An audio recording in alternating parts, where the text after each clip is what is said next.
preface my remarks by saying that I've been in Congress for a few years. Senator Graham has as well. If you do not believe this is an idea whose time has come, take a look at the turnout here. Today, the Senate Judiciary Committee will continue its work on an issue on the mind of most American families: how to keep our kids safe from sexual exploitation and harm in the internet age.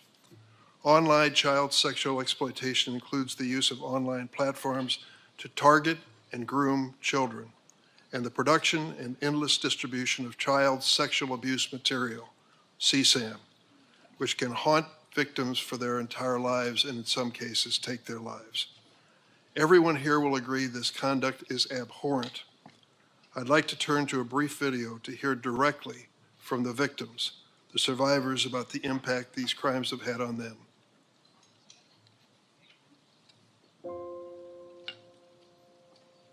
I was sexually exploited on Facebook. I was sexually exploited on Instagram. I was sexually exploited on X. This is my daughter, Olivia. This is our son, Matthew. Look at how beautiful Miriam is. My son, Riley, died from suicide after being sexually exploited on Facebook. The child that gets exploited is never the same ever again. I reported this issue numerous times, and it took over a decade before anyone helped me. You might be able to tell that I am using a green screen. Why is that? In the internet world, my past abusers can contact me. Fans of my abuse material as a child can find me and contact me. As a 17-year-old child, I had to write a victim impact statement after being extorted for 4 consecutive years. While I was strong enough to resist sending him any more pictures, there were dozens more who were not. We got a phone call to find out that my son was in his room and was suicidal. He was only 13 years old at the time. Him and a friend had been exploited online and trafficked. And my son reached out to Twitter, or now X. His response was, "Thank you for reaching out. We reviewed the content and we did not find a violation of our policies. So no action will be taken at this time." How many more kids like Matthew? Like Olivia. Like Riley. How many more kids will suffer and die because of social media? Big tech failed to protect my child from sexual exploitation. Big tech failed to protect me from online sexual exploitation. And we need Congress to do something for our children and protect them. It's not too late. It's not too late to do something about it. Online child sexual exploitation is a crisis in America. In 2013, the National Center for Missing and Exploited Children, known as NCMEC, received approximately 1,380 cyber tips per day. By 2023, just 10 years later, the number of cyber tips has risen to 100,000 reports a day. That's 100,000 daily reports of child sexual abuse material, also known as CSAM. In recent years, we've also seen an explosion in the so-called financial sextortion, in which a predator uses a fake social media account to trick a minor into sending explicit photos or videos, then threatens to release them unless the victim sends money. In 2021, NCMEC received a total of 139 reports of sextortion, 2021. In 2023, through the end of October alone, this number skyrocketed to more than 22,000. More than a dozen children have died by suicide after becoming victims of this crime. This disturbing growth in child sexual exploitation is driven by one thing: changes in technology. In 1996, the world's best-selling cell phone was the Motorola StarTAC. While groundbreaking at the time, the clamshell-style cell phone wasn't much different from a traditional phone. It allowed users to make and receive calls and even receive text messages, but that was about it. Fast forward to today. Smartphones are in the pockets of seemingly every man, woman, and teenager on the planet. Like the StarTAC today, today's smartphones allow users to make and receive calls and text, but they can also take photos and videos, support live streaming, and offer countless apps. With the touch of your finger, that smartphone that can entertain and inform you can become a back alley where the lives of your children are damaged and destroyed. These apps have changed the ways we live, work, and play. But as investigations have detailed, social media and messaging apps have also given predators powerful new tools to sexually exploit children. Your carefully crafted algorithms can be more powerful force on the lives of our children than even the most best-intentioned parent. Discord has been used to groom, abduct, and abuse children. Meta's Instagram helped connect and promote a network of pedophiles. Snapchat's disappearing messages have been co-opted by criminals who financially extort young victims.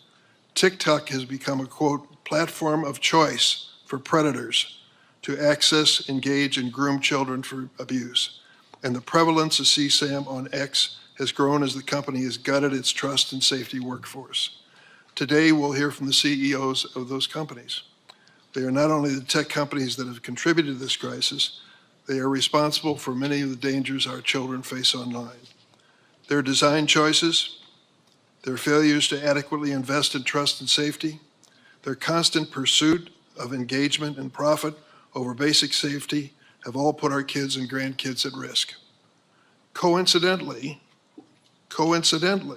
several of these companies implemented common sense child safety improvements within the last week, days before their CEOs would have to justify their lack of action before this committee. But the tech industry alone is not to blame for the situation we're in. Those of us in Congress need to look in the mirror. In 1996, the same year the Motorola StarTAC was flying off shelves, and years before social media went mainstream, we passed Section 230 of the Communications Decency Act. This law immunized the then fledgling internet platforms from liability for user-generated content. Interesting, only one other industry in America has an immunity from civil liability. We'll leave that for another day. For the past 30 years, Section 230 has remained largely unchanged, allowing big tech to grow into the most profitable industry in the history of capitalism without fear of liability for unsafe practices. That has to change. Over the past year, this committee has unanimously reported 5 bills that would finally hold tech companies accountable for child sexual exploitation on their platforms. Unanimous. Take a look at the composition and membership of the Senate Judiciary Committee and imagine, if you will, there's anything we could agree on unanimously. These 5 bills were the object of agreement. One of these bills is by Stop CSAM Act. Critically, it would let victims sue online providers that promote or aid and abet online child sexual exploitation or that host or store CSAM. This stand against online child sexual exploitation is bipartisan and absolutely necessary. Let this hearing be a call to action that we need to get kids' online safety legislation to the president's desk. I now turn to the ranking member, Senator Graham. Thank you, Mr. Chairman. The Republicans will answer the call. All of us, every one of us, is ready to work with you and our Democratic colleagues on this committee to prove to the American people, while Washington is certainly broken, there's a ray of hope, and it is here. It lies with your children. After years of working on this issue with you and others, I've come to conclude the following. Social media companies, as they are currently designed and operate, are dangerous products. They're destroying lives, threatening democracy itself. These companies must be reined in, or the worst is yet to come. Gavin Guffey is a representative, Republican representative from South Carolina in the Rock Hill area. To all the victims who came and showed us photos of your loved ones, don't quit. It's working. You're making a difference. Through you, we'll get to where we need to go so other people won't have to show a photo of their family. The damage to your family has been done. Hopefully, we can take your pain and turn it into something positive so nobody else has to hold up a sign.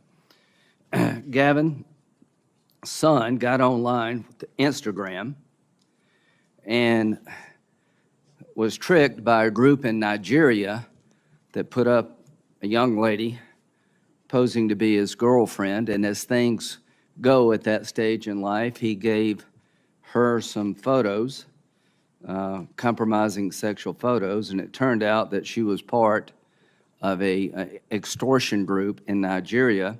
They threatened the young man that if you don't give us money, we're going to expose these photos. He gave them money, but it wasn't enough. They kept threatening, and he killed himself. They threatened Mr. Guffey and a son. These are bastards by any known definition. Mr. Zuckerberg, you and the companies before us, I know you don't mean it to be so, but you have blood on your hands. You have a product.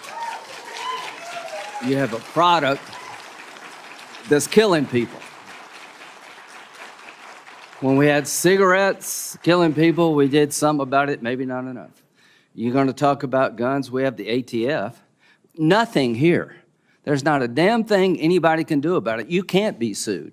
Now, Senator Blumenthal and Blackburn, who've been like the dynamic duo here, have found emails from your company where they warned you about this stuff, and you decided not to hire 45 people that could do a better job of policing this. So the bottom line is you can't be sued. You should be. And these emails would be great for punitive damages. But the courtroom's closed to every American abused by all the companies in front of me.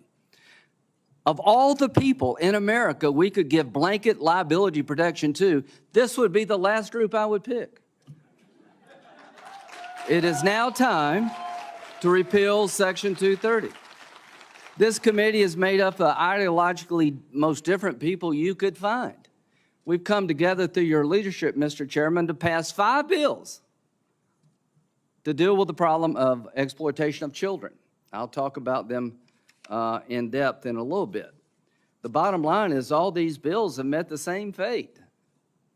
They go nowhere. They leave the committee and they die.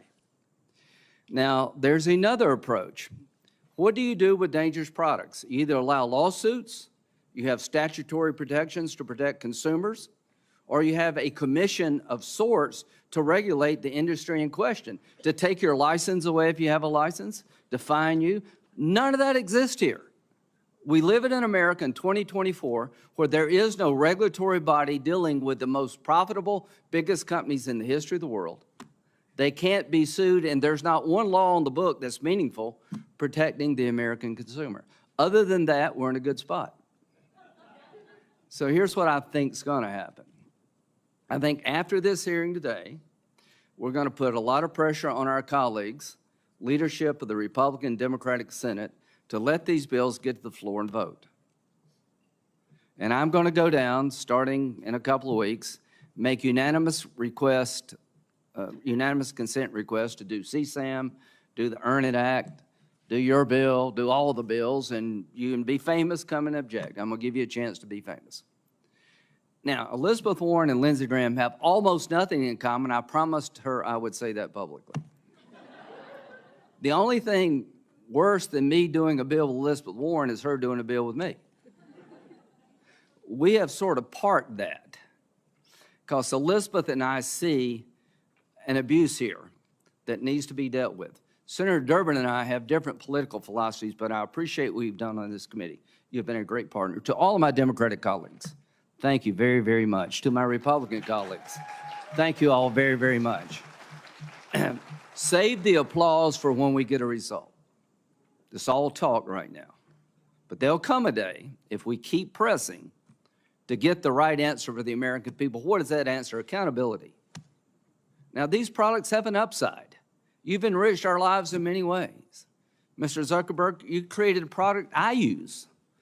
The idea, I think, when you first came up with this, be able to talk to your friends and your family and pass on your life, to be able to have a place where you could talk to your friends and family about good things going on in life. And I use it. We all use it. There's an upside to everything here, but the dark side hasn't been dealt with. It's now time to deal with the dark side because people have taken your idea and they've turned it into a nightmare for the American people. They've turned it into a nightmare for the world at large. TikTok. We had a great discussion about how maybe Larry Ellison through Oracle can protect American data from Chinese communist influence. But TikTok, your representative in Israel quit the company because TikTok is being used in a way to basically destroy the Jewish state. This is not just about individuals. I worry that in 2024, our democracy will be attacked again through these platforms by foreign actors. We're exposed, and AI is just starting. So to my colleagues, we're here for a reason. This committee has a history of being tough, but also doing things that need to be done. This committee has risen to the occasion. There's more that we can do, but to the members of this committee, let's insist that our colleagues rise to the occasion also. Let's make sure that in the 118th Congress, we have votes that would fix this problem. All you can do is cast your vote at the end of the day, but you can urge the system to require others to cast their vote. Mr. Chairman, I will continue to work with you and everybody on this committee to have a day of reckoning on the floor of the United States Senate. Thank you. Thank you, Senator Graham. Today we welcome 5 witnesses whom I'll introduce now. Jason Citron, the CEO of Discord Incorporated. Mark Zuckerberg, the founder and CEO of Meta. Evan Spiegel, the co-founder and CEO of Snap Incorporated. Shou Chu, the CEO of TikTok. And Linda Yaccarino, the CEO of X Corporation, formerly known as Twitter. I will note for the record that Mr. Zuckerberg and Mr. Chu are appearing voluntarily. I am disappointed that our other witnesses did not offer that same degree of cooperation. Mr. Citron, Mr. Spiegel, and Ms. Yaccarino are here pursuant to subpoenas. And Mr. Citron only accepted service of his subpoena after U.S. Marshals were sent to Discord's headquarters at taxpayers' expense. I hope this is not a sign of your commitment or lack of commitment to addressing the serious issue before us. After I swear in the witnesses, each witness will have 5 minutes to make an opening statement. Then senators will ask questions in an opening round, each of 7 minutes. I expect to take a short break at some point during questioning to allow the witnesses to stretch their legs. If anyone is in need of a break at any point, please let my staff know. Before I turn to the witnesses, I'd also like to take a moment to acknowledge that this hearing has gathered a lot of attention, as we expected. We have a large audience, the largest I've seen in this room today. I want to make clear, as with other Judiciary Committee hearings, we ask people to behave appropriately. I know there is high emotion in this room for justifiable reasons, but I ask you to please follow the traditions of the committee. That means no standing, shouting, chanting, or applauding witnesses. Disruptions will not be tolerated. Anyone who does disrupt the hearing will be asked to leave. The witnesses are here today to address a serious topic. We want to hear what they have to say. I thank you for your cooperation. Could all of the witnesses please stand to be sworn in? Do you affirm the testimony you're about to give before the committee will be the truth, the whole truth, and nothing but the truth, so help you God? Let the record reflect that all the witnesses have answered in the affirmative. Mr. Citron, please proceed with your opening statement. Good morning. Good morning. My name is Jason Citron, and I am the co-founder and CEO of Discord. We are an American company with about 800 employees living and working in 33 states. Today, Discord has grown to more than 150 million monthly active users. Discord is a communications platform where friends hang out and talk online about shared interests, from fantasy sports to writing music to video games. I've been playing video games since I was 5 years old, and as a kid, it's how I had fun and found friendship. Many of my fondest memories are of playing video games with friends. We built Discord so that anyone could build friendships playing video games, from Minecraft to Wordle and everything in between. Games have always brought us together, and Discord makes that happen today. Discord is one of the many services that have revolutionized how we communicate with each other in the different moments of our lives. iMessage, Zoom, Gmail, and on and on. They enrich our lives, create communities, accelerate commerce, healthcare, and education. Just like with all technology and tools, there are people who exploit and abuse our platforms for immoral and illegal purposes. All of us here on the panel today and throughout the tech industry have a solemn and urgent responsibility to ensure that everyone who uses our platforms is protected from these criminals, both online and off. Discord has a special responsibility to do that because a lot of our users are young people. More than 60% of our active users are between the ages of 13 and 24. It's why safety is built into everything we do. It's essential to our mission and our business. And most of all, this is deeply personal. I'm a dad with 2 kids. I want Discord to be a product that they use and love, and I want them to be safe on Discord. I want them to be proud of me for helping to bring this product to the world. That's why I am pleased to be here today to discuss the important topic of the online safety of minors. My written testimony provides a comprehensive overview of our safety programs. Here are a few examples of how we protect and empower young people. First, we've put our money into safety. The tech sector has a reputation of larger companies buying smaller ones to increase user numbers and boost financial results. But the largest acquisition we've ever made at Discord was a company called Centropy. It didn't help us expand our market share or improve our bottom line. In fact, because it uses AI to help us identify, ban, and report criminals and bad behavior, it has actually lowered our user count by getting rid of bad actors. Second, you've heard of end-to-end encryption that blocks anyone, including the platform itself, from seeing users' communications. It's a feature on dozens of platforms, but not on Discord. That's a choice we've made. We don't believe we can fulfill our safety obligations if the text messages of teens are fully encrypted, because encryption would block our ability to investigate a serious situation and, when appropriate, report to law enforcement. Third, we have a zero-tolerance policy on child sexual abuse material, or CSAM. We scan images uploaded to Discord to detect and block the sharing of this abhorrent material.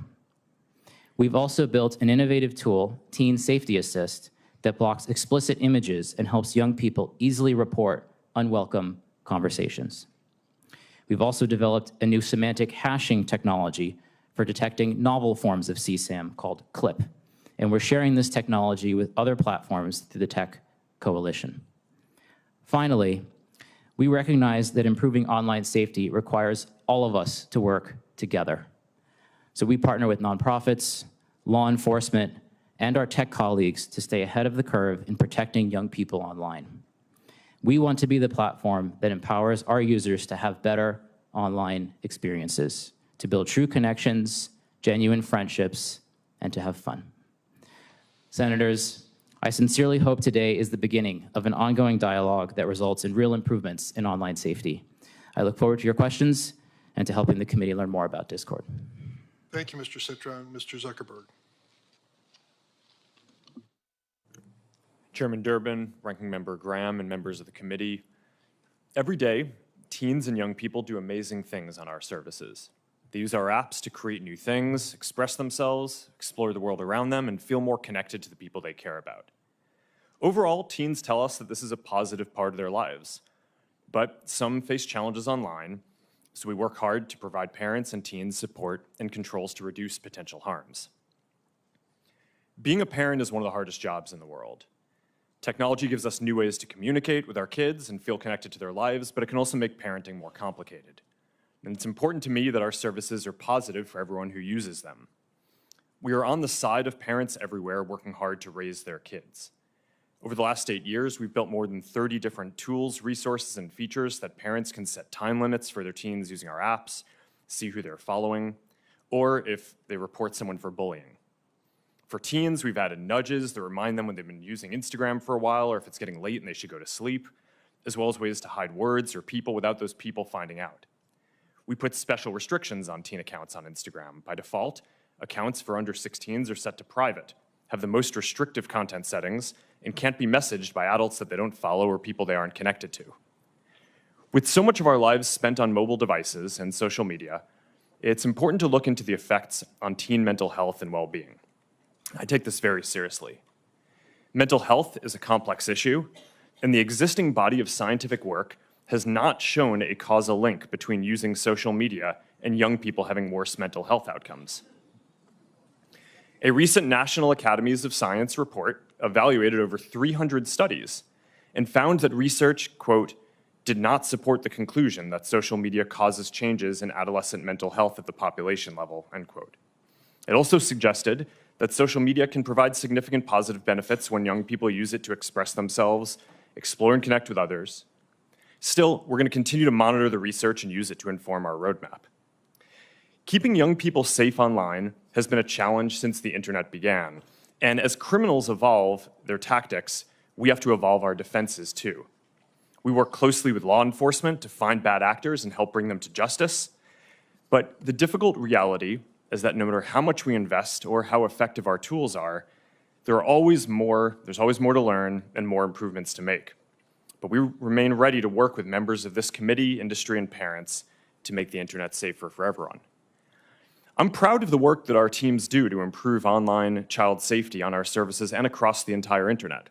We have around 40,000 people overall working on safety and security, and we've invested more than $20 billion in this since 2016, including around $5 billion in the last year alone. We have many teams dedicated to child safety and teen well-being, and we lead the industry in a lot of the areas that we're discussing today. We build technology to tackle the worst online risks and share it to help our whole industry get better, like Project Lantern, which helps companies share data about people who break child safety rules, and we're founding members of Take It Down, a platform which helps young people prevent their nude images from being spread online. We also go beyond legal requirements and use sophisticated technology to proactively discover abusive material. And as a result, we find and report more inappropriate content than anyone else in the industry. As the National Center for Missing and Exploited Children put it this week, Meta goes, quote, above and beyond to make sure that there are no portions of their network where this type of activity occurs, end quote. I hope we can have a substantive discussion today that drives improvements across the industry, including legislation that delivers what parents say they want: a clear system for age verification and control over what apps their kids are using. 3 out of 4 parents want App Store age verification, and 4 out of 5 want parental approval of whenever teens download apps. We support this. Parents should have the final say on what apps are appropriate for their children and shouldn't have to upload their ID every time. That's what app stores are for. We also support setting industry standards on age-appropriate content and limiting signals for advertising to teens to age and location and not behavior. At the end of the day, we want everyone who uses our services to have safe and positive experiences. Before I wrap up, I want to recognize the families who are here today who have lost a loved one or lived through some terrible things that no family should have to endure. These issues are important for every parent and every platform. I'm committed to continuing to work in these areas, and I hope we can make progress today. Thank you. Mr. Spiegel?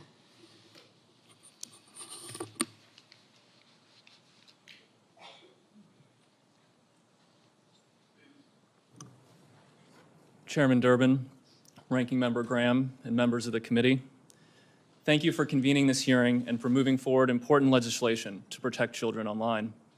I'm Evan Spiegel, the co-founder and CEO of Snap.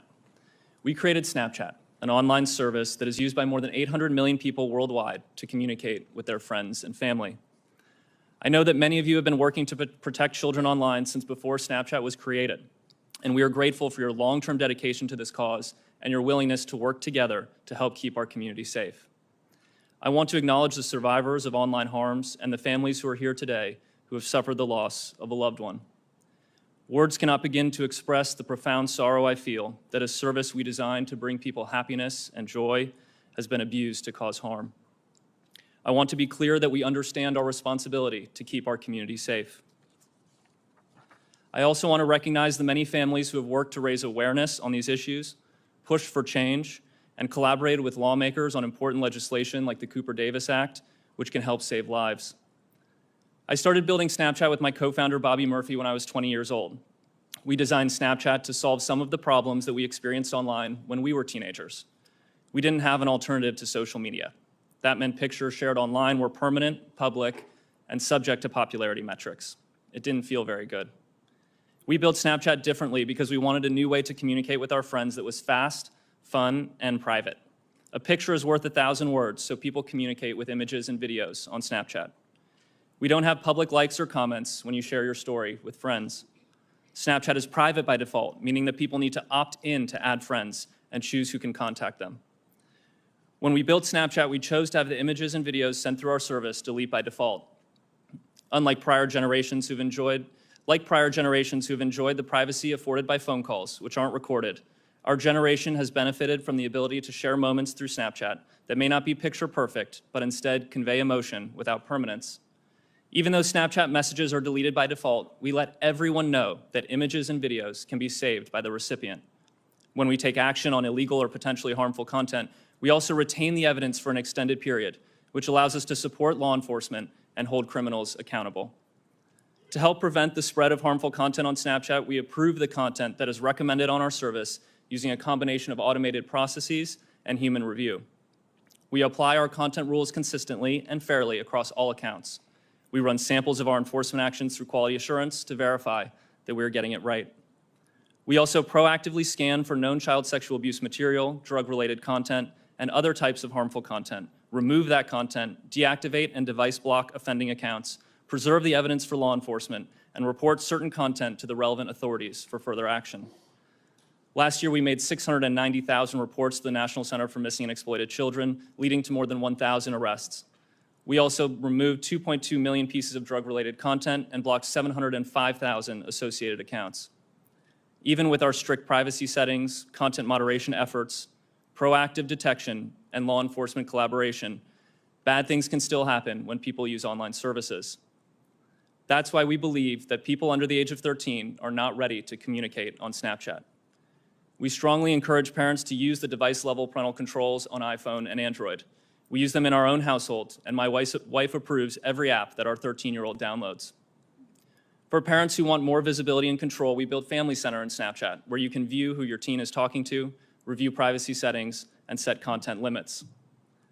We have worked for years with members of the committee on legislation like the Kids Online Safety Act and the Cooper-Davis Act, which we are proud to support.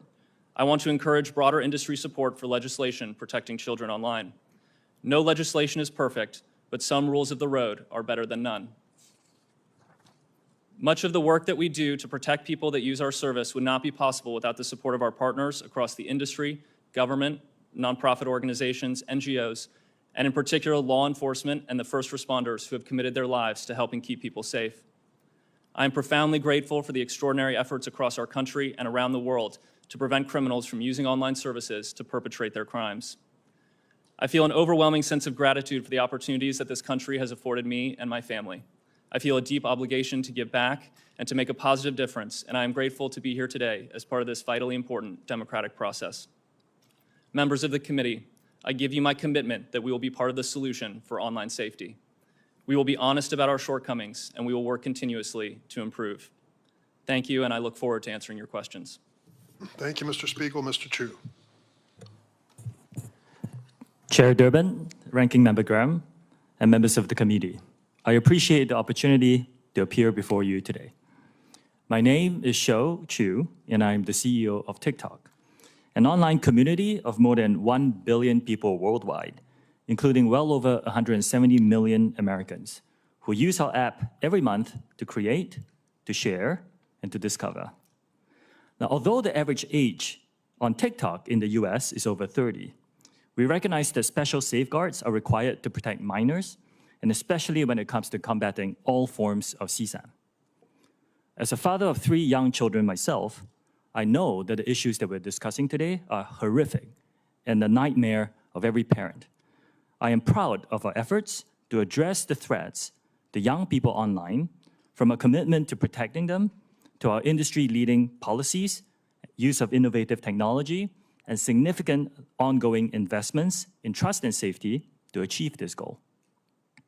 TikTok is vigilant about enforcing its 13 and up age policy and offers an experience for teens that is much more restrictive than you and I would have as adults. We make careful product design choices to help make our app inhospitable to those seeking to harm teens. Let me give you a few examples of long-standing policies that are unique to TikTok. We didn't do them last week. First, direct messaging is not available to any users under the age of 16. Second, accounts for people under 16 are automatically set to private along with their content. Furthermore, the content cannot be downloaded and will not be recommended to people they do not know. Third, every teen under 18 has a screen time limit automatically set to 60 minutes. And fourth, only people 18 and above are allowed to use our live stream feature.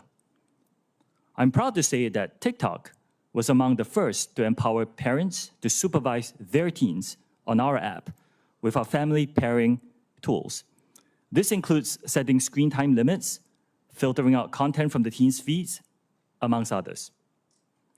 We made these choices after consulting with doctors and safety experts who understand the unique stages of teenage development to ensure that we have the appropriate safeguards to prevent harm and minimize risk.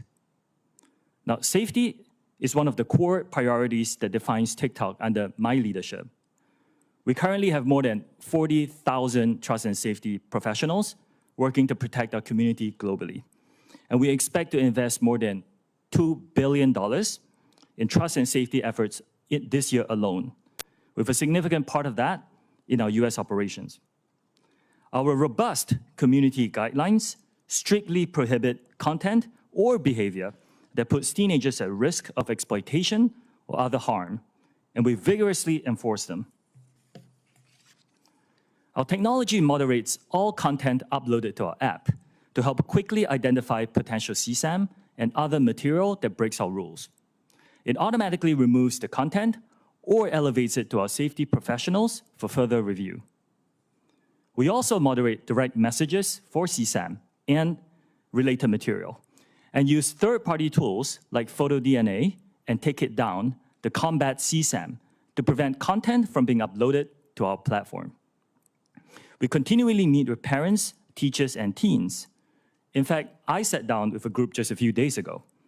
We use their insight to strengthen the protections on our platform, and we also work with leading groups like the Technology Coalition. The steps that we're taking to protect teens are a critical part of our larger trust and safety work as we continue our voluntary and unprecedented efforts to build a safe and secure data environment for US users, ensuring that our platform remains free from outside manipulation and implementing safeguards on our content recommendation and moderation tools. Keeping teens safe online requires a collaborative effort as well as collective action. We share the community's concern and commitment to protect young people online, and we welcome the opportunity to work with you on legislation to achieve this goal. Our commitment is ongoing and unwavering because there is no finish line when it comes to protecting teens. Thank you for your time and consideration today. I'm happy to answer your questions. Thanks, Mr. Ju. Ms. Yaccarino. Chairman Durbin, Ranking Member Graham, and esteemed members of the committee, thank you for the opportunity to discuss X's work in protecting. Ms. Yaccarino, could you check if your microphone is on? My talk button is on? And you might draw. How is that? Okay, Better. maybe Thank you very much. Adjust my chair. Apologies. Start over. Chairman Durbin, Ranking Member Graham, and esteemed members of the committee, thank you for the opportunity to discuss X's work to protect the safety of minors online. Today's hearing is titled A Crisis, which calls for immediate action. As a mother, this is personal, and I share the sense of urgency. X is an entirely new company, an indispensable platform for the world and for democracy. You have my personal commitment that X will be active and a part of this solution. While I joined X only in June of 2023, I bring a history of working together with governments, advocates, and NGOs to harness the power of media to protect people. Before I joined, I was struck by the leadership steps this new company was taking to protect children. X is not the platform of choice for children and teens. We do not have a line of business dedicated to children. Children under the age of 13 are not allowed to open an account. Less than 1% of the US users on X are between the ages of 13 and 17. And those users are automatically set to a private default setting and cannot accept a message from anyone they do not approve. In the last 14 months, X has made material changes to protect minors. Our policy is clear. X has zero tolerance towards any material that features or promotes child sexual exploitation. My written testimony details X's extensive policies on content or actions that are prohibited and include grooming, blackmail, and identifying alleged victims of CSE. We've also strengthened our enforcement with more tools and technology to prevent those bad actors from distributing, searching for, and engaging with CSE content. If CSE content is posted on X, we remove it. And now we also remove any account that engages with CSE content, whether it is real or computer generated. Last year, X suspended 12.4 million accounts for violating our CSE policies. This is up from 2.3 million accounts that were removed by Twitter in 2022. In 2023, 850,000 reports were sent to NCMEC, including our first ever auto-generated report. This is 8 times more than was reported by Twitter in 2022. We've changed our priorities. We've restructured our trust and safety teams to remain strong and agile. We are building a trust and safety center of excellence in Austin, Texas, to bring more agents in-house to accelerate our impact. We're applying to the Technology Coalition's Project Lantern to make further industry-wide progress and impact. We've also opened up our algorithms for increased transparency. We want America to lead in this solution. X commends the Senate for passing the REPORT Act, and we support the SHIELD Act. It is time for a federal standard to criminalize the sharing of non-consensual intimate material. We need to raise the standards across the entire internet ecosystem, especially for those tech companies that are not here today and not stepping up. X supports the Stop CSAM Act. The Kids Online Safety Act should continue to progress, and we will support the continuation to engage with it and ensure the protections of the freedom of speech. There are 2 additional areas that require everyone's attention. First, as the daughter of a police officer, law enforcement must have the critical resources to bring these bad offenders to justice. Second, with artificial intelligence, offenders' tactics will continue to sophisticate and evolve. Industry collaboration is imperative here. X believes that the freedom of speech and platform safety can and must coexist. We agree that now is the time to act with urgency. Thank you. I look forward to answering your questions. Thank you very much, Ms. Yacarino. Now we'll go into rounds of questions, 7 minutes each for the members as well. I would like to make note of your testimony, Ms. Yacarino. I believe you are the first social media company to publicly endorse the CSAM Act. It is our honor, Chairman. That is progress, my friends. Thank you for doing that. I'm still going to be asking some probing questions, but let me get down to the bottom line here. I'm going to focus on my legislation on CSAM. What it says is civil liability if you intentionally or knowingly host or store child sexual abuse materials or make child sex abuse materials available. Secondly, intentionally or knowingly promote or aid and abet a violation of child sexual exploitation laws. Is there anyone here who believes you should not be held civilly liable for that type of conduct? Mr. Citron? Good morning, Chair. We very much believe that this content is disgusting and that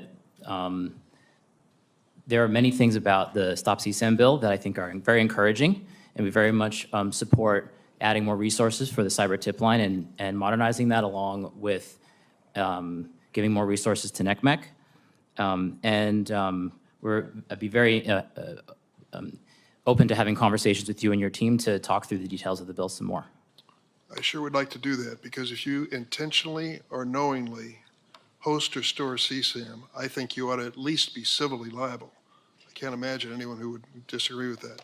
Yeah, it's disgusting content. It certainly is. That's why we need you supporting this legislation. Mr. Spiegel, I want to tell you, I listened closely to your testimony here, and it's never been a secret that Snapchat is used to send sexually explicit images. In 2013, early in your company's history, you admitted this in an interview. Do you remember that interview? Senator, I don't recall the specific interview. You said that when you were first trying to get people on the app, you would, quote, go up to the people and be like, hey, you should try this application. You can send disappearing photos. And they would say, oh, for sexting? Do you remember that interview? Senator, when we first created the application, it was actually called Pickaboo, and the idea was around disappearing images. The feedback we received from people using the app is that they were actually using it to communicate. So we changed the name of the application to Snapchat, and we found that people were using it to talk visually. As early as 2017, law enforcement identified Snapchat as the pedophile's go-to sexual exploitation tool.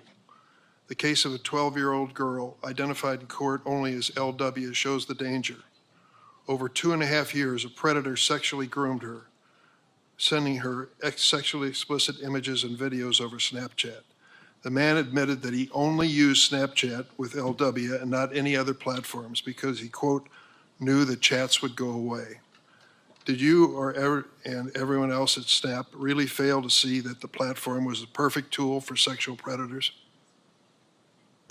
Senator, that behavior is disgusting and reprehensible. We provide in-app reporting tools so that people who are being harassed or who are, have been shared inappropriate sexual content can report it. In the case of harassment or sexual content, we typically respond to those reports within 15 minutes so that we can provide help.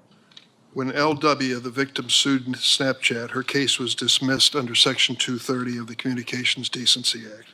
Do you have any doubt that had Snap faced the prospect of civil liability for facilitating sexual exploitation, the company would have implemented even better safeguards? Senator, we already work extensively to proactively detect this type of behavior. We make it very difficult for predators to find teens on Snapchat. There are no public friends lists, no public profile photos. When we recommend friends for teens, we make sure that they have several mutual friends in common before making that recommendation. We believe those safeguards are important to preventing predators from misusing our platform. Mr. Citron, according to Discord's website, it takes a, quote, proactive and automated approach to safety only on servers with more than 200 members. Smaller servers rely on server owners and community moderators to define and enforce behavior. So how do you defend an approach to safety that relies on groups of fewer than 200 sexual predators to report themselves for things like grooming, trading a CSAM, or sextortion? Chair, our goal is to get all of that content off of our platform and ideally prevent it from showing up in the first place or from people engaging in these kind of horrific activities. We deploy a wide array of techniques that work across every surface on Discord. I mentioned we recently launched something called Teen Safety Assist, which works everywhere, and it's on by default for teen users. That kind of acts like a buddy that lets them know if they're in a situation or talking with someone that may be inappropriate, so they can report that to us and block that user. Mr. Citron, if that were working, we wouldn't be here today. Chair, this is an ongoing challenge for all of us. That is why we're here today. But we do have 15% of our company is focused on trust and safety, of which this is one of our top issues. That's more people than we have working on marketing and promoting the company. So we take these issues very seriously, but we know it's an ongoing challenge, and I look forward to working with you and collaborating with our tech peers and the nonprofits to improve our approach. I certainly hope so. Mr. Chu, your organization and business is one of the more popular ones among children. Can you explain to us what you are doing particularly and whether you've seen any evidence of CSAM in your business? Yes, Senator. We have a strong commitment to invest in trust and safety. And as I said in my opening statement, I intend to invest more than $2 billion in trust and safety this year alone. We have 40,000 safety professionals working on this topic. We have built a specialized child safety team to help us identify specialized issues, horrific issues like material like the ones you have mentioned. If we identify any on our platform and we proactively do detection, we will remove it and we will report them to NCMEC and other authorities. Why is it TikTok allowing children to be exploited into performing commercialized sex acts? Senator, I respectfully disagree with that characterization. Our live streaming product is not for anyone below the age of 18. We have taken action to identify anyone who violates that, and we will remove them from using that service. At this point, I'm going to turn to my ranking member, Senator Graham. Thank you, Mr. Citron. You said we need to start a discussion. Be honest with you, we've been having this discussion for a very long time. We need to get a result, not a discussion. Do you agree with that? Ranking member, I agree this is an issue that we've also been very focused on since we started our company in 2015, but this is the first time. Are you familiar with the Earn It Act, authored by myself and Senator Blumenthal? A little bit, yes. Okay, or do you support that? Like yes or no? We're not prepared to support it today, but we believe that section... Do you support the CSAM Act? The Stop CSAM Act, we are not prepared to support today, but we think do you support the SHIELD Act? We believe that the cyber tip line... Do you support it, yes or no? We believe that the cyber tip line and NCMEC... I'll take that to be no. The Project Safe Childhood Act, do you support it? We believe that... I'll take that to be no. The Report Act, do you support it? Ranking Member Graham, we very much look forward to having conversations with you and your team. We want to be part of the solution. I look forward to passing a bill that will solve the problem. Do you support removing Section 230 liability protections for social media companies? I believe that Section 230 needs to be updated. It's a very old law. Do you support repealing it so people can sue if they believe they're harmed? I think that Section 230, as written, while it has many downsides, has enabled innovation on the internet, which I think has largely been... Thank you very much. So here you are. If you're waiting on these guys to solve the problem, we're going to die waiting. Mr. Zuckerberg, Mr.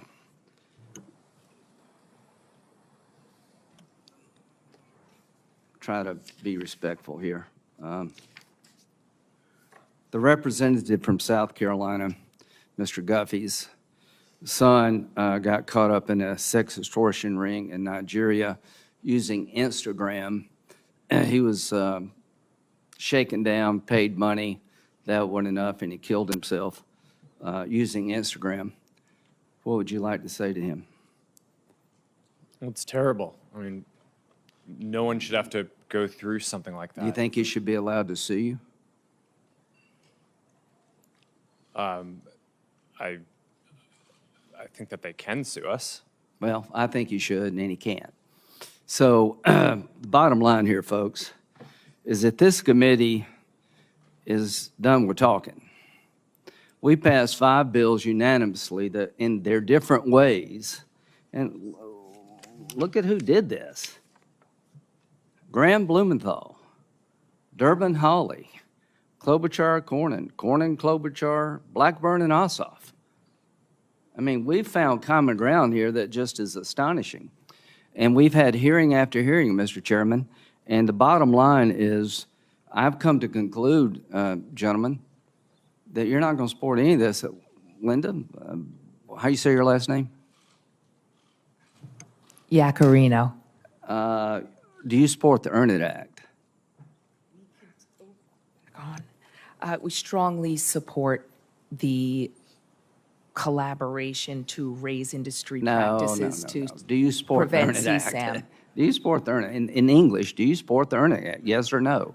We don't need double speak We here. look forward to supporting and continue our conversations. Okay, so I As think you that can is no. see, But you have taken, the reason the Earn It Act's important, you can actually lose your liability protections when children are exploited and you didn't use best business practices.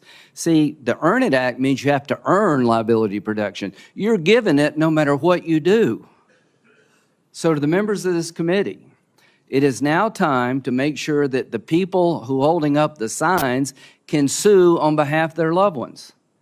Nothing will change until the courtroom door is open to victims of social media. $2 billion, Mr. Chu. How much, what percentage is that of what you made last year? Senator, it's a significant and increasing investment. As But a I mean, private like, company, we're not You sharing pay our taxes. financials. I mean, 2% is what percent of your revenue? Senator, we're not ready to share our financials in public. Well, I just think $2 billion sounds a lot unless you make $100 billion. So the point is, you know, when you tell us you're going to spend $2 billion, great, but how much do you make? You know, it's all about eyeballs. Well, our goal is to get eyeballs on you. And it's just not about children. I mean, the damage being done. Do you realize, Mr. Chu, that your TikTok representative in Israel resigned yesterday? Yes, I am aware. Okay, and he said, I resigned from TikTok. We're living in a time in which our existence as Jews in Israel, and Israel is under attack and in danger. Multiple screenshots taken from TikTok's internal employee chat platform known as LARC show how TikTok's trust and safety officers celebrate the barbaric acts of Hamas and other Iranian-backed terror groups, including the Houthis in Yemen. Senator, I need to make it very clear that pro-Hamas content and hate speech is not allowed on our platform or within our company. Why did he resign? Why did he quit? Senator, we also do not allow any Do you know hateful why behavior he at work. quit? Do you know why he quit? We do not allow this. We will investigate But such my question claims. is, he quit. I'm sure he had a good job. He gave up a good job because thinks your platform is being used to help people who want to destroy the Jewish state. And I'm not saying you want that. Mr. Zuckerberg, I'm not saying you want, as an individual, any of the harms. I am saying that the products you have created with all the upside have a dark side. Mr. Citron, I am tired of talking. I'm tired of having discussions. We all know the answer here. And here's the ultimate answer. Stand behind your product. Go to the American courtroom and defend your practices. Open up the courthouse door. Until you do that, nothing will change. Until these people can be sued for the damage they're doing, it is all talk. I'm a Republican who believes in free enterprise, but I also believe that every American who's been wronged has to have somebody to go to complain. There's no commission to go to that can punish you. There's not one law in the book because you oppose everything we do, and you can't be sued. That has to stop, folks. How do you expect the people in the audience to believe that we're going to help their families if we don't have some system or a combination of systems to hold these people accountable?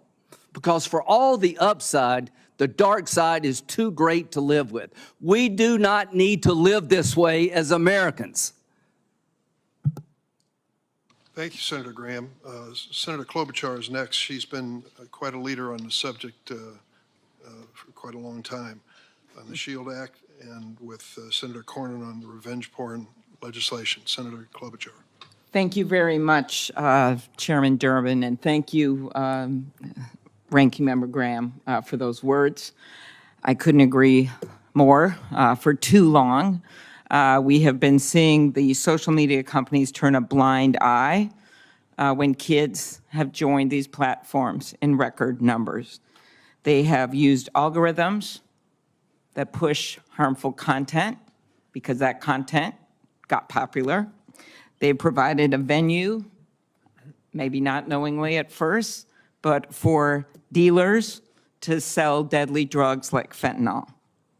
Our own head of our Drug Enforcement Administration has said they've basically been captured by the cartels in Mexico and in China. So I strongly support, first of all, the Stop CSAM bill. I agree with Senator Graham that nothing is going to change unless we open up the courtroom doors. I think the time for all of this immunity is done because I think money talks even stronger than we talk up here. 2 of the 5 bills, as noted, are my bills with Senator Cornyn. One has actually passed through the Senate, but is waiting action in the House. But the other one is the SHIELD Act, and I do support, appreciate the support of that bill. This is about revenge porn. The FBI director testified before this committee. There's been over 20 suicides of kids attributed to online revenge porn in just the last year.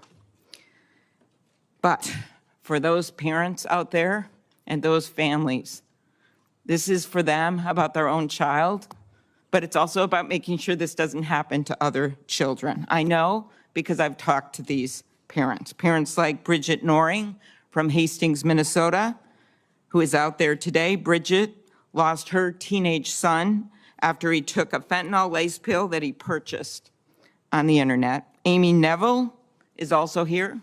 Platform got the pill. Amy Neville is also here.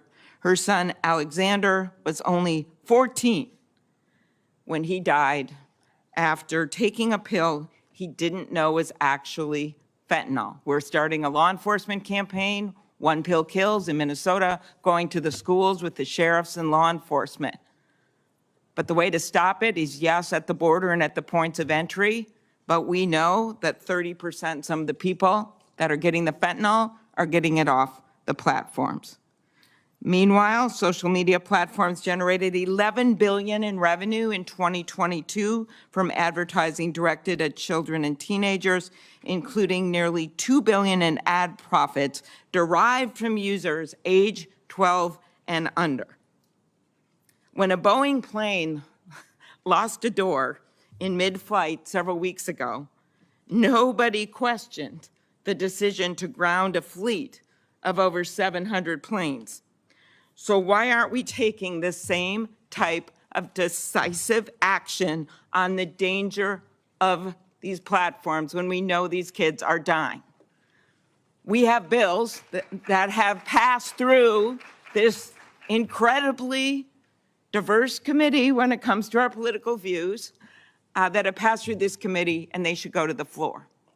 We should do something finally about liability, and then we should turn to some of the other issues that a number of us have worked on when it comes to the charges for app stores and when it comes to some of the monopoly behavior and the self-preferencing. But I'm going to stick with this today.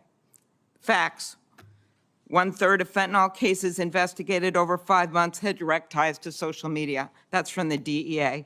facts. Between 2012 and 2022, cyber tip line reports of online child sexual exploitation increased from 415,000 to more than 32 million.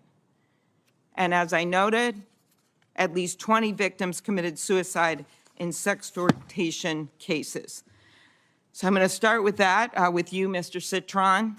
My bill with Senator Cornyn, the SHIELD Act, includes a threat provision that would help protection and accountability for those that are threatened by these predators. Young kids get a picture, send it in, think they got a new girlfriend or a new boyfriend, ruins their life, or they think it's going to be ruined, and they kill themselves. So could you tell me why you're not supporting the SHIELD Act? Senator, we think it's very important that teens have a safe experience on our platforms. I think that the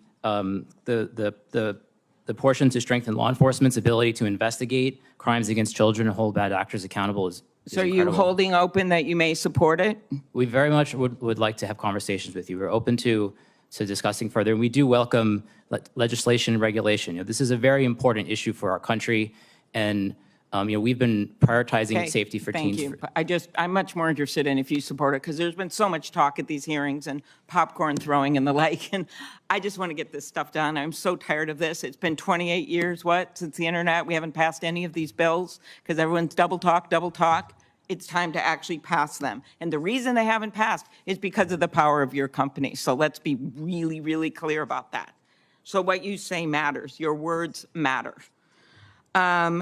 Mr. Chu, I'm a co-sponsor of Chair Durbin's Stop CSAM Act of 2023, along with Senator Hawley, who's the lead Republican, I believe, which, among other things, empowers victims by making it easier for them to ask tech companies to remove the material and related imagery from their platforms. Why would you not support this bill? Senator, we largely support it. I think the spirit of it is very aligned with what we want to do. There are questions about implementation that I think companies like us and some other groups have, and we look forward to asking those. And of course, if this legislation is law, we will comply. Mr. Spiegel, I know we talked ahead of time. I do appreciate your company's support for the Cooper Davis Act, which will finally, it's a bill with Senator Shaheen and Marshall, which will allow law enforcement to do more when it comes to fentanyl. I think you know what a problem this is. Devin Noring, teenager from Hastings, I mentioned his mom here, suffered dental pain and migraines, so he bought what he thought was a Percocet over Snap, but instead he bought a counterfeit drug laced with a lethal dose of fentanyl. As his mom, who's here with us today, said, all of the hopes and dreams we as parents had for Devin were erased in the blink of an eye, and no mom should have to bury their kid. Talk about why you support the Cooper Davis Act. Senator, thank you. We strongly support the Cooper Davis Act, and we believe it will help DEA go after the cartels and get more dealers off the streets to save more lives. Okay. Are there others that support that bill on this? No. Okay. Mr. Zuckerberg, in 2021, the Wall Street Journal reported on internal Meta research documents asking, why do we care about tweens? These were internal documents. I'm quoting the documents. And answering its own question by citing Meta internal emails. They are a valuable but untapped audience. At a commerce hearing, I'm also on that committee, I asked Meta's head of global safety why children aged 10 to 12 are so valuable to Meta. She responded, we do not knowingly attempt to recruit people who aren't old enough to use our apps.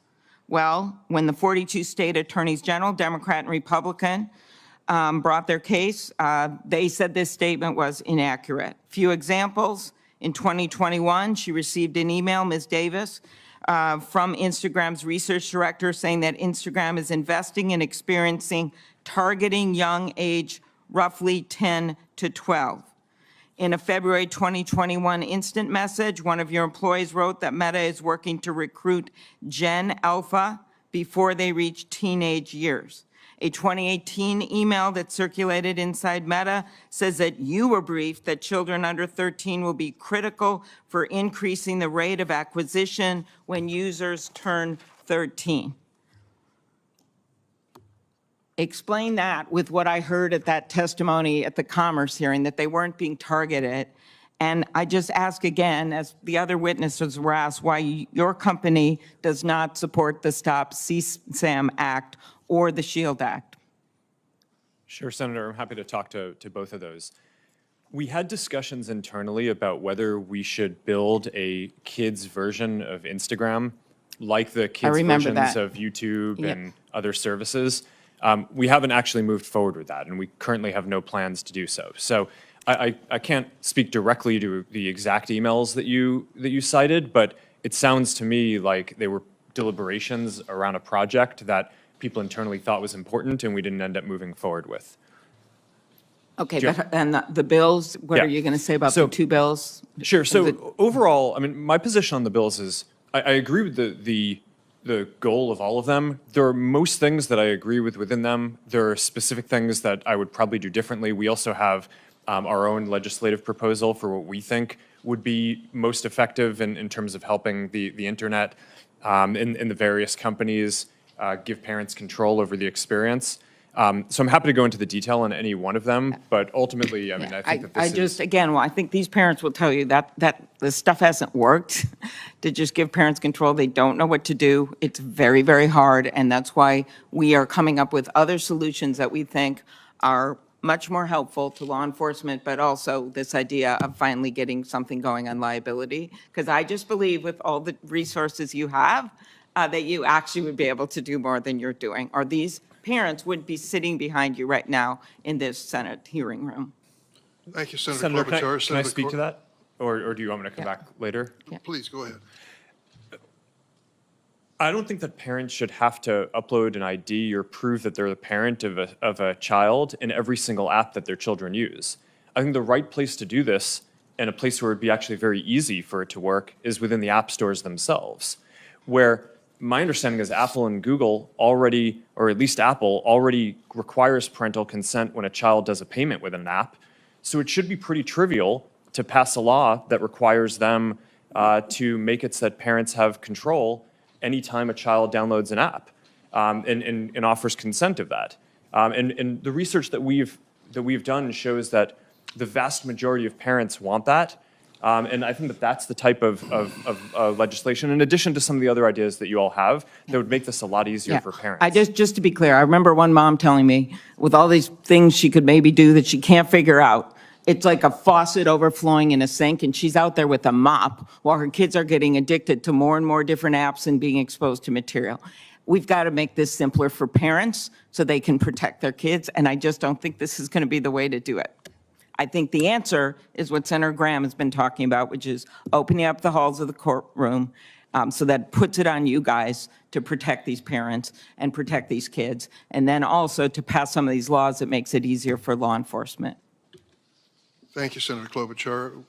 We're going to try to stick to the 7-minute rule. It didn't work very well, but I'll try to give additional time on the other side as well. Senator Cornyn? There's no question that your platforms are very popular, but we know that while here in the United States we have an open society and free exchange of information, that there are authoritarian governments, there are criminals who will use your platforms for the sale of drugs, for sex, for extortion, and the like. And Mr. Chu, I think your company is unique among the ones represented here today because of its ownership by ByteDance, a Chinese company. And I know there have been some steps that you've taken to wall off the data collected here in the United States. But the fact of the matter is that under Chinese law and Chinese national intelligence laws, all information accumulated by companies in the People's Republic of China are required to be shared with the Chinese intelligence services. ByteDance, the initial release of TikTok, I understand, was 2016. These efforts that you made with Oracle under the so-called Project Texas to wall off the U.S. data was in 2021, and apparently allegedly fully walled off in March of 23. What happened to all of the data that TikTok collected before that Senator, thank you. from American users? Understand. TikTok is owned by ByteDance, which is majority owned by global investors, and we have 3 Americans on the board out of 5.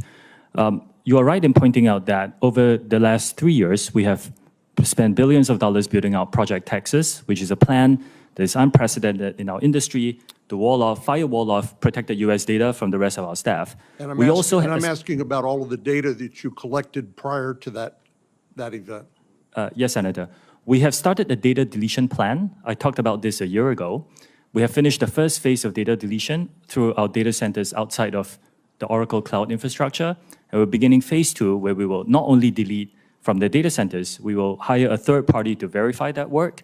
And then we will go into, for example, employees' working laptops to delete that as well. Was all of the data collected by TikTok prior to Project Texas shared with the Chinese government pursuant to the national intelligence laws? Is that country? Senator, we have not been asked for any data by the Chinese government, and we have never provided it.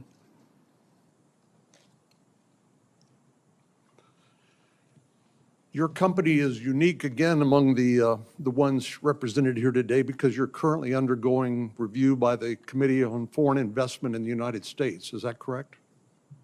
Senator, yes, there are ongoing discussions, and a lot of our Project Texas work is informed by the discussions with many agencies under the CFIUS umbrella. Well, CFIUS is designed specifically to review foreign investments in the United States for national security risks, correct? Yes, I believe so. And your company is currently being reviewed by this interagency committee at the Treasury Department for potential national security risks. Senator, this review is on a acquisition of Musical.ly, which is an acquisition that was done many years ago. I mean, is this a casual conversation, or are you actually providing information to the Treasury Department about how your platform operates for evaluating a potential national security risk? Senator, it's been many years across 2 administrations and a lot of discussions around how our plans are, how our systems work. We have a lot of robust discussions about a lot of detail. 63% of teens, I understand, use TikTok. Does that sound about right? Senator, I cannot verify that. We know we are popular amongst many age groups. The average age in the US today for our user base is over 30, but we're aware we are popular. And you reside in Singapore with your family, correct? Yes, I reside in Singapore and I work here in the United States as well. And do your children have access to TikTok in Singapore? Senator, if they lived in the United States, I would give them access to our under 13 experience. My children are below the age of 13. My question is, in Singapore, do they have access to TikTok, or is that restricted by domestic law? We do not have an under 13 experience in Singapore. We have that in the United States. Because we were deemed a mixed audience app, and we created the under 13 experience in response to that. A Wall Street Journal article published yesterday directly contradicts what your company has stated publicly. According to the journal, employees under the Project Texas say that U.S. user data, including user emails, birth date, IP addresses, continue to be shared with ByteDance staff, again, owned by a Chinese company. Do you dispute that? Yes, Senator. There are many things about that article. They are inaccurate. Where it gets right is that this is a voluntary project that we built. We spent billions of dollars. There are thousands of employees involved, and it's very difficult because it's unprecedented. Why is it important that the data collected from U.S. users be stored in the United States? Senator, this was a project we built in response to some of the concerns that were raised by members of this committee and others. And that was because of concerns that the data that was stored in China could be accessed by the Chinese Communist Party according to the national intelligence laws, correct? Senator, we are not the only company that does business, that has Chinese employees, for example. We're not even the only company in this room that hires Chinese nationals. But in order to address some of these concerns, we have moved the data into the Oracle Cloud infrastructure. We built a 2,000-person team to oversee the management of the data based here. We walled it off from the rest of the organization, and then we open it up to third parties like Oracle, and we will onboard others to give them third-party validation. This is unprecedented access. I think we are unique in taking even more steps to protect user data in the United Well, States. you've disputed the Wall Street Journal story published yesterday. Are you going to conduct any sort of investigation to see whether there's any truth to the allegations made in the article, or are you just going to dismiss them outright? We're not going to dismiss them. So we have ongoing security inspections, not only by our own personnel, but also by third parties to ensure that the system is rigorous and robust. No system that any one of us can build is perfect. But what we need to do is to make sure that we are always improving it and testing it against bad people who may try to bypass it. And if anyone breaks our policies within our organization, we will take disciplinary action against them. Thanks, Senator Cornyn. Senator Coons. Thank you, Chairman Durbin. First, I'd like to start by thanking all the families that are here today, all the parents who are here because of a child they have lost, all the families that are here because you want us to see you and to know your concern. You have contacted each of us in our offices expressing your grief, your loss, your passion, and your concern. And the audience that is watching can't see this. They can see you, the witnesses from the companies, but this room is packed as far as the eye can see. And when this hearing began, many of you picked up and held pictures of your beloved and lost children. I benefit from and participate in social media, as do many members of the committee and our nation and our world. There are now a majority of people on Earth participating in and in many ways benefiting from one of the platforms you have launched or you lead or you represent. And we have to recognize there are some real positives to social media. It has transformed modern life, but it has also had huge impacts on families, on children, on nations. And there's a whole series of bills championed by members of this committee that tries to deal with the trafficking in illicit drugs, the trafficking in illicit child sexual material, the things that are facilitated on your platforms that may lead to self-harm or suicide. So we've heard from several of the leaders on this committee, the chair and ranking and very talented and experienced senators. The frame that we are looking at this is consumer protection. When there is some new technology, we put in place regulations to make sure that it is not overly harmful. As my friend Senator Klobuchar pointed out, one door flew off of one plane, no one was hurt. And yet the entire Boeing fleet of that type of plane was grounded, and a federal fit-for-purpose agency did an immediate safety review. I'm going to point not to the other pieces of legislation that I think are urgent that we take up and pass, but to the core question of transparency. If you're a company manufacturing a product that is allegedly addictive and harmful, one of the first things we look to is safety information. We try to give our constituents, our consumers, warnings, labels that help them understand what are the consequences of this product and how to use it safely or not. As you've heard pointedly from some of my colleagues, if you sell an addictive, defective, harmful product in this country in violation of regulations and warnings, you get sued. And what is distinct about platforms as an industry is most of the families who are here because there were not sufficient warnings and they cannot effectively sue you.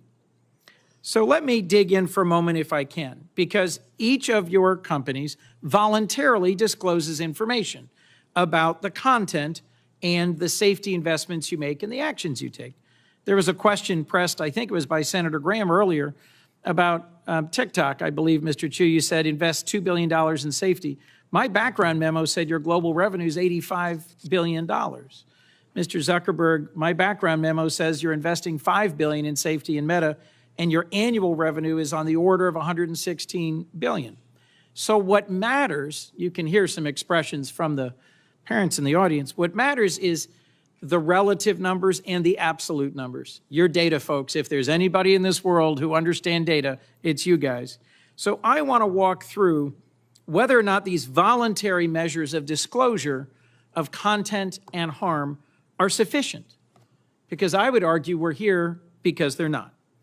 Without better information, how can policymakers know whether the protections you've testified about, the new initiatives, the starting programs, the monitoring, and the takedowns are actually working?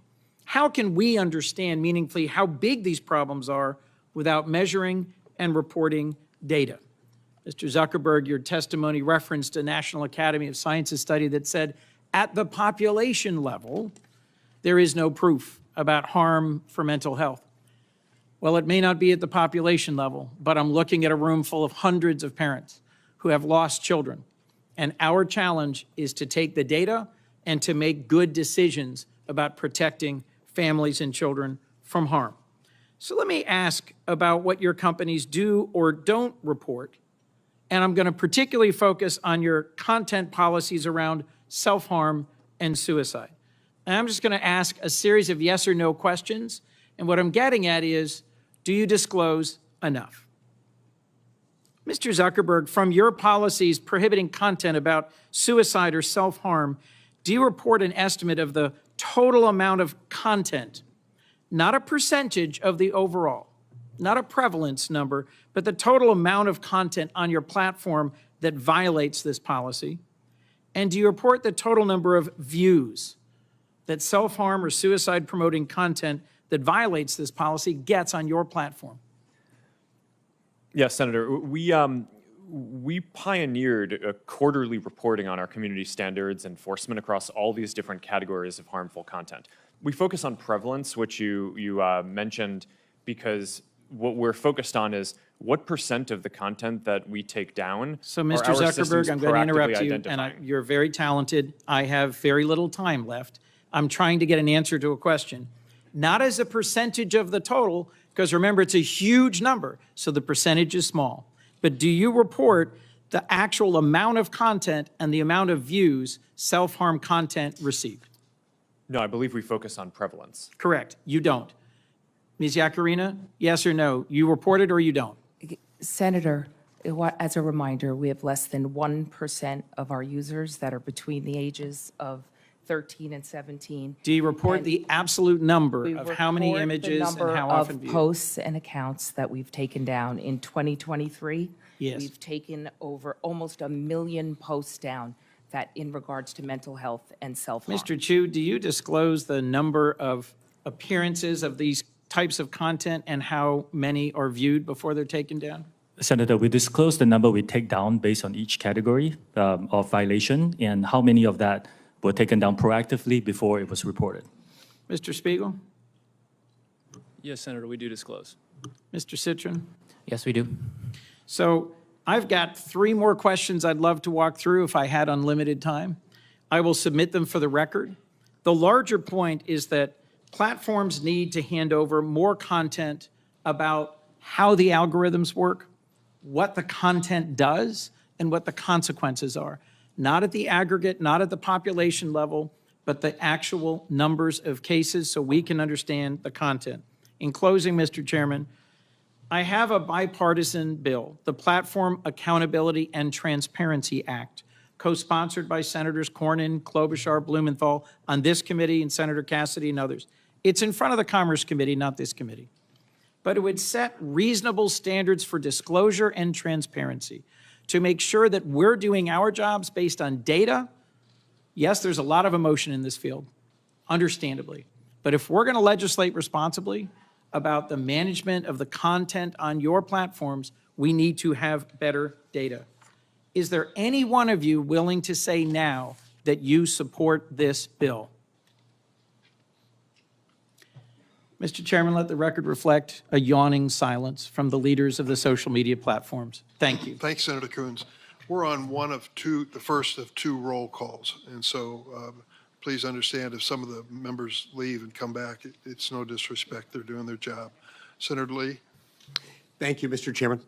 Tragically, Survivors of sexual abuse are often repeatedly victimized and re-victimized over and over and over again by having non-consensual images of themselves on social media platforms.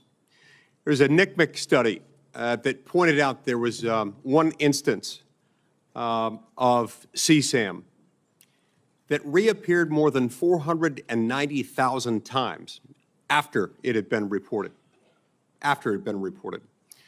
So we need tools in order to deal with this. We need, frankly, laws in order to mandate standards so that this doesn't happen, so that we have a systematic way of getting rid of this stuff, because there is literally no plausible justification, no way of defending this. One tool, one that I think would be particularly effective, is a bill that I'll be introducing later today, and I invite all my committee members to join me. It's called the PROTECT Act. The PROTECT Act would, in pertinent part, require websites to verify age and verify that they've received consent of any and all individuals appearing on their site in pornographic images. And it also require platforms to have meaningful processes for an individual seeking to have images of him or herself removed in a timely manner. Ms. Iacarino, based on your understanding of existing law, what might it take for a person to have those images removed, say from X? Senator Lee, thank you. It sounds like what you're going to introduce into law in terms of ecosystem-wide and user consent sounds exactly like part of the philosophy of why we're supporting the SHIELD Act, and no one should have to endure non-consensual images being shared online. Yeah, and without that, without laws in place, and it's fantastic anytime a company, as you've described with yours, wants to take those steps, it's very helpful. It can take a lot longer than it should, and sometimes it does, to the point where somebody had images shared 490,000 times after it was reported to the authorities, and that's deeply concerning. But yes, the PROTECT Act would work in tandem with. It's a good complement to the SHIELD Act. Mr. Zuckerberg, let's turn to you next. As you know, I feel strongly about privacy and believe that one of the best protections for an individual's privacy online involves end-to-end encryption. We also know that a great deal of grooming and sharing of CSAM happens to occur on end-to-end encrypted systems. Tell me, does Meta allow juvenile accounts on its platforms to use encrypted messaging services within those apps? Sorry, Senator, what do you mean juvenile? Underage, people under 18. Under 18. We allow people under the age of 18 to use WhatsApp, and we do allow that to be encrypted, yes. Do you have a bottom level age at which they're not allowed to use it? I don't think we allow people under the age of 13. Yep. What about you, Mr. Citron? On Discord, do you allow kids to have accounts to access encrypted messaging? Discord is not allowed to be used by children under the age of 13, and we do not use end-to-end encryption for text messages. We believe that it's very important to be able to respond to well-formed law enforcement requests, and we're also working on proactively building technology. We're working with a nonprofit called Thorn to build a grooming classifier so that our Teen Safety Assist feature can actually identify these conversations if they might be happening, so we can intervene and give those teens tools to get out of that situation, or potentially even report those conversations and those people to law enforcement. And encryption, as much as it can prove useful elsewhere, it can be harmful, especially if you're on a site where you know children are being groomed and exploited. If you allow children onto an end-to-end encryption enabled app, that can prove problematic. Now, let's go back to you for a moment, Mr. Zuckerberg. Instagram recently announced that it's going to restrict all teenagers from access to eating disorder material, suicidal ideation themed material, self-harm content, and that's fantastic. That's great. What's odd, what I'm trying to understand is why it is that Instagram is only restricting, it's restricting access to sexually explicit content, but only for teens ages 13 to 15. Why not restrict it for 16 and 17-year-olds as well? Senator, my understanding is that we don't allow sexually explicit content on the service for people of any age. How is that going? You know, our prevalence metrics suggest that I think it's 99% or so of the content that we remove, we're able to identify automatically using AI systems. So I think that our efforts in this, while they're not perfect, I think are industry leading. The other thing that you asked about was self-harm content, which is what we recently restricted. And we made that shift. I think the state of the science is shifting a bit. Previously, we believed that when people were thinking about self-harm, it was important for them to be able to express that and get support. And now more of the thinking in the field is that it's just better to not show that content at all, which is why we recently moved to restrict that from showing up for those teens at all. Okay, is there a way for parents to make a request on what their kid can see or not see on your sites? There are a lot of parental controls. I'm not sure if I don't think that we currently have a control around topics, but we do allow parents to control the time that the children are on the site. And also, a lot of it is based on kind of monitoring and understanding what the teen's experience is, what they're interacting with. Mr. Citron, Discord allows pornography on its site. Now, reportedly, 17% of minors who use Discord have had online sexual interactions on your platform, 17%. And 10% have those interactions with someone that the minor believed to be an adult. Do you restrict minors from accessing Discord servers that host pornographic material on them? Senator, yes, we do restrict minors from accessing content that is marked for adults. Discord also does not recommend content to people. Discord is a chat app. We do not have a feed or an algorithm that boosts content. So we allow adults to share content with other adults in adult-labeled spaces, and we do not allow teens to access that content. Okay. I see my time's expired. Thank you. Welcome, everyone. We are here in this hearing because as a collective, your platforms really suck at policing themselves. We hear about it here in Congress with fentanyl and other drug dealing facilitated across platforms. We see it and hear about it here in Congress with harassment and bullying that takes place across your platforms. We see it and hear about it here in Congress with respect to child pornography, sexploitation, and blackmail, and we are sick of it. It seems to me that there is a problem with accountability because these conditions continue to persist. In my view, Section 230, which provides immunity from lawsuit, is a very significant part of that problem.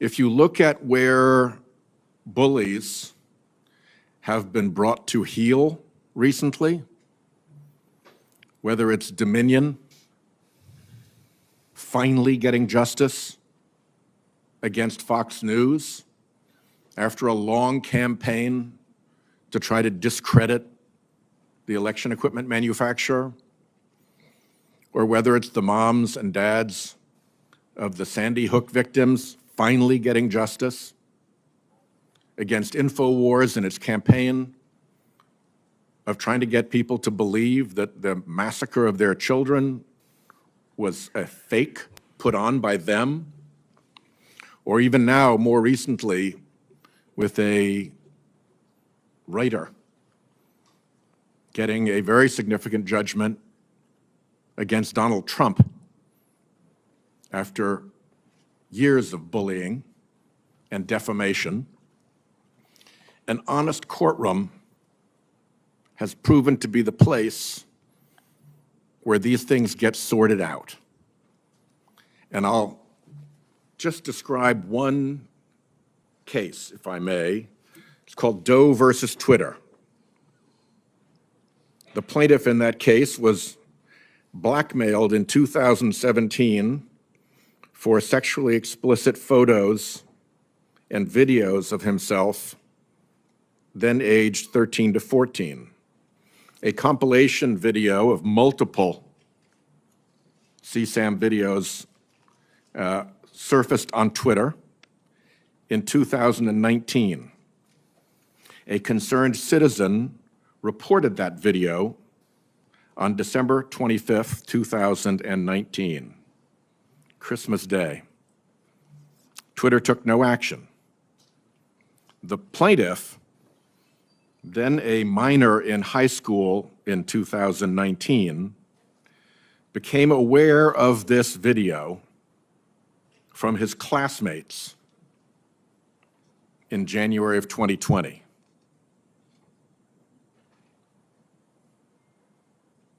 You're a high school kid, and suddenly there's that. That's a day that's hard to recover from. Ultimately, he became suicidal. He and his parents contacted law enforcement and Twitter to have these videos removed on January 21st and again on January 22nd of 2020, and Twitter ultimately took down the video on January 30th, 2020, once federal law enforcement got involved. That's a pretty foul set of facts. And when the family sued Twitter for all those months of refusing to take down the explicit video of this child, Twitter invoked Section 230. And the district court ruled that the claim was barred. There is nothing about that set of facts that tells me that Section 230 performed any public service in that regard. I would like to see very substantial adjustments to Section 230 so that the honest courtroom, which brought relief and justice to E. Jean Carroll after months of defamation, which brought silence, peace, and justice to the parents of the Sandy Hook children after months of defamation and bullying by InfoWars and Alex Jones, and which brought significant justice and an end to the campaign of defamation by Fox News to a little company that was busy just making election machines. So I would, my time is running out. I'll turn to, I guess Senator Cruz is next. But I would like to have each of your companies put in writing what exemptions from the protection of Section 230 you would be willing to accept, bearing in mind the fact situation in Doe versus Twitter, bearing in mind the enormous harm that was done to that young person and that family by the non-responsiveness of this enormous platform over months and months and months and months. Again, think of what it's like to be a high school kid and have that stuff up in the public domain and have the company that is holding it out there in the public domain react so disinterestedly. Okay? Will you put that down in writing for me? 1, 2, 3, 4, 5 yeses. Done. Senator Cruz. Thank you, Mr. Chairman.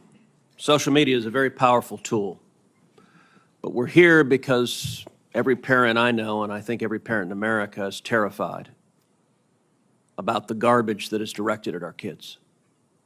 I have 2 teenagers at home, and the phones they have are portals to predators, to viciousness, to bullying, to self-harm.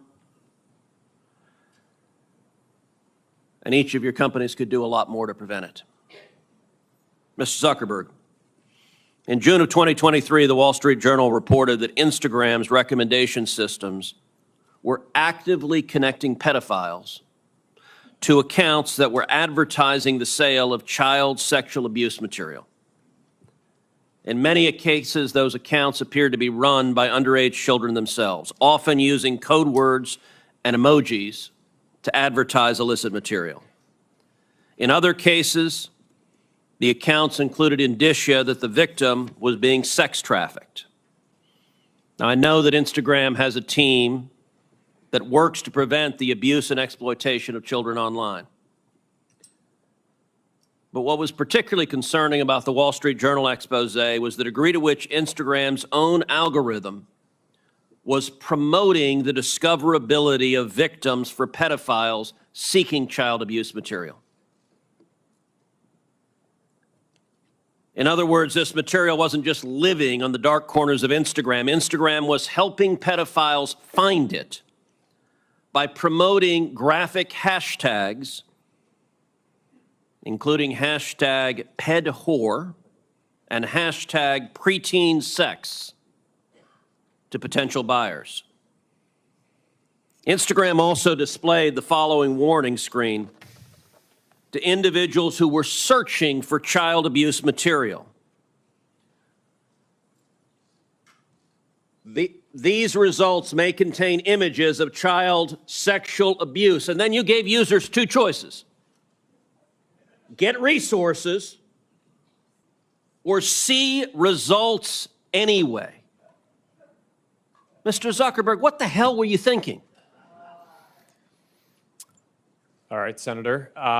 The basic science behind that is that when people are searching for something that is problematic, it's often helpful to, rather than just blocking it, to help direct them towards something that that could be helpful for getting them to get help. In what, I understand get resources. In what sane universe is there a link for see results anyway?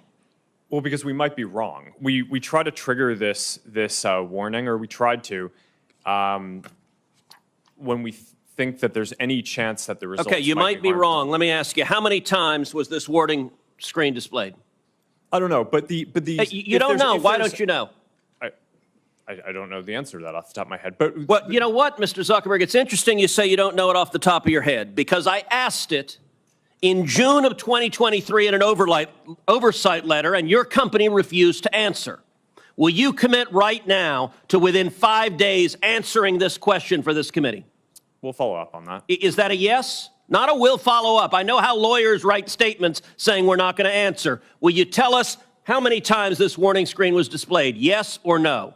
Senator, I'll personally look into it. I'm not sure if we have. Okay, so you're refusing to answer that. Let me ask you this. How many times did an Instagram user who got this warning that you're seeing images of child sexual abuse, how many times did that user click on see results anyway? I want to see that. Senator, I'm not sure if we stored that, but I'll personally look into this and we'll follow up after. And what follow-up did Instagram do when you have a potential pedophile clicking on, I'd like to see child porn? What did you do next when that happened? Senator, I think that an important piece of context here is that any context that we think is child sexual Mr. Zuckerberg, abuse, that's called a question. What did you do next when someone clicked, you may be getting child sexual abuse images, and they click see results anyway? What was your next step? You said you might be wrong. Did anyone examine, was it in fact child sexual abuse material? Did anyone report that user? Did anyone go and try to protect that child? What did you do next? Senator, we take down anything that we think is sexual abuse material on the service, and we do. Did anyone report to- verify whether it was in fact child sexual abuse material? Senator, I don't know if every single search result we're following up on, but Did you report the people who wanted it? Senator, do you want me to answer your question? Yeah, I want you to answer the question I'm asking. Did you report time to the speak, then? people who click see results anyway? That's probably one of the factors that we use in reporting. And in general, I mean, we've reported more people and done more reports like this to NCMEC, the National Center of Missing and Exploited Children, than any other company in the industry. We proactively go out of our way across our services to do this and have made, I think it's more than 26 million reports, which is more than the whole rest of the industry combined. So, Mr. I think that Zuckerberg, an Mr. allegation Zuckerberg, that we your that we don't take company this and every seriously- social media company needs to do much more to protect children. All right, Mr. Chu, in the next couple of minutes I have, I want to turn to you. You're familiar with China's 2017 National Intelligence Law, which states, quote, all organizations and citizens shall support, assist, and cooperate with national intelligence efforts in accordance with the law and shall protect national intelligence work secrets they are aware of. Yes, I'm familiar with this. TikTok is owned by ByteDance. Is ByteDance subject to the law? For the Chinese businesses that ByteDance owns, yes, it will be subject to this, but TikTok is not available in mainland China. And Senator, as we talked about in your office, we built Project Texas to put this out of reach. So ByteDance is subject to the law. Now, under this law, which says shall protect national intelligence work secrets they are aware of, it compels people subject to the law to lie to protect those secrets. Is that correct? I cannot comment on that. What I said again is that we have because moved you it have out to of reach protect to those this. secrets? No, Senator, TikTok is not available in mainland China. We have moved the data into an American cloud TikTok infrastructure. is controlled by ByteDance, which is subject to this law. Now, you said earlier, and I wrote this down, we have not been asked for any data by the Chinese government, and we have never provided it. I'm going to tell you, and I told this when you and I met last week in my office, I do not believe you. And I'll tell you, the American people don't either. If you look at what is on TikTok in China, you are promoting to kids science and math videos, educational videos, and you limit the amount of time kids can be on TikTok. In the United States, you are promoting to kids self-harm videos and anti-Israel propaganda. Why is there such a dramatic difference?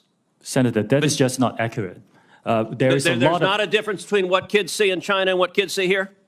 Senator, TikTok is not available in China. It's a separate experience there. What I'm saying is... But you have a company that is essentially the same, except it promotes beneficial materials instead of harmful materials. That is not true. We have a lot of science and math content here on TikTok. There's so much of it. I created a STEM feed for 100 billion views. Let me point to this, Mr. Chu. There was a report recently that compared hashtags on Instagram to hashtags on TikTok, and what trended, and the differences were striking. So, for something like hashtag Taylor Swift or hashtag Trump, researchers found roughly 2 Instagram posts for every one on TikTok. That's not a dramatic difference. That difference jumps to 8 to 1 for the hashtag Uyghur. And it jumps to 30 to 1 for the hashtag Tibet. And it jumps to 57 to 1 to the hashtag Tiananmen Square. And it jumps to 174 to 1 for the hashtag Hong Kong protest. Why is it that on Instagram, people can put up a hashtag Hong Kong protest 174 times compared to TikTok? What censorship is TikTok doing at the request of the Chinese government? None. Senator, that analysis is explain that flawed. differential. The analysis is flawed. It's been debunked by other external sources like the Cato Institute. Fundamentally, a few things happen here. Not all videos carry hashtags. That's the first thing. The second thing is that you cannot selectively choose a few words within a certain time Why the period. difference between Taylor Swift and Tiananmen Square? What happened in Tiananmen Square? Senator, there was a massive protest during that time. But what I'm trying to say is our users can freely come and post this Why content. would there be no difference on Taylor Swift, or a minimal difference, and a massive difference on Tiananmen Square or Hong Kong? Senator, could you wrap up, please? Senator, our algorithm does not suppress any content simply based on To this. answer It that doesn't. question, why Yeah. is there a difference? Like I said, I think this analysis is flawed. You're selectively choosing some words over some periods. We haven't been around as There long is as an other apps. obvious difference. 174 to 1 for Hong Kong compared to Taylor Swift is dramatic. Senator Blumenauer. Thanks, Mr. Chairman. Mr. Zuckerberg, Blumenthal, I'm sorry. thank you. I know both of them. That was good enough. Mr. Zuckerberg, you know who Antigone Davis is, correct? Yes. She's one of your top leaders. In September of 2021, she was global head of safety, correct? Yes. And you know that she came before a subcommittee of the Commerce Committee that I chaired at the time, Subcommittee on Consumer Protection, correct? Yes. And she was testifying on behalf of Facebook, right? Meta, but yes. It was then Facebook, but Meta now. And she told us, and I'm quoting, Facebook is committed to building better products for young people and to doing everything we can to protect their privacy, safety, and well-being on our platforms. And she also said, kids' safety is an area where, quote, we are investing heavily, end quote. We now know that statement was untrue. We know it from an internal email that we have received. It's an email written by Nick Clegg. You know who he is, correct? Yes.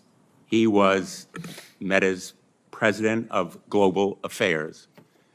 And he wrote a memo to you, which you received, correct? It was written to you. So I can't see the email, but sure, I'll assume that you got that correct. And he summarized Facebook's problems. He said, quote, we are not on track to succeed for our core well-being topics: problematic use, bullying and harassment, connections, and SSI, meaning suicidal self-injury. He said also in another memo, quote, we need to do more and we are being held back by a lack of investment. This memo has the date of August 28th, just weeks before that testimony from Antigone Davis, correct? Sorry, Senator, I'm not sure what the date of the testimony was. Well, those are the dates on the emails.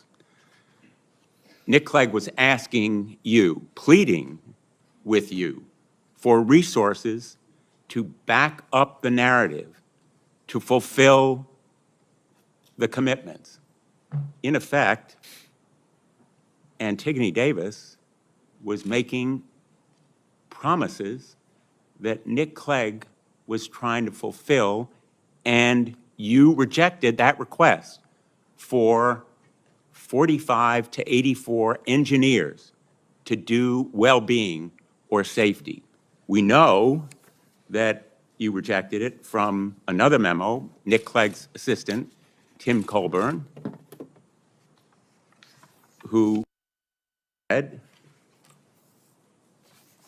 Nick did email Mark, referring to that earlier email, to emphasize his support for the package, but it lost out to the various other pressures and priorities.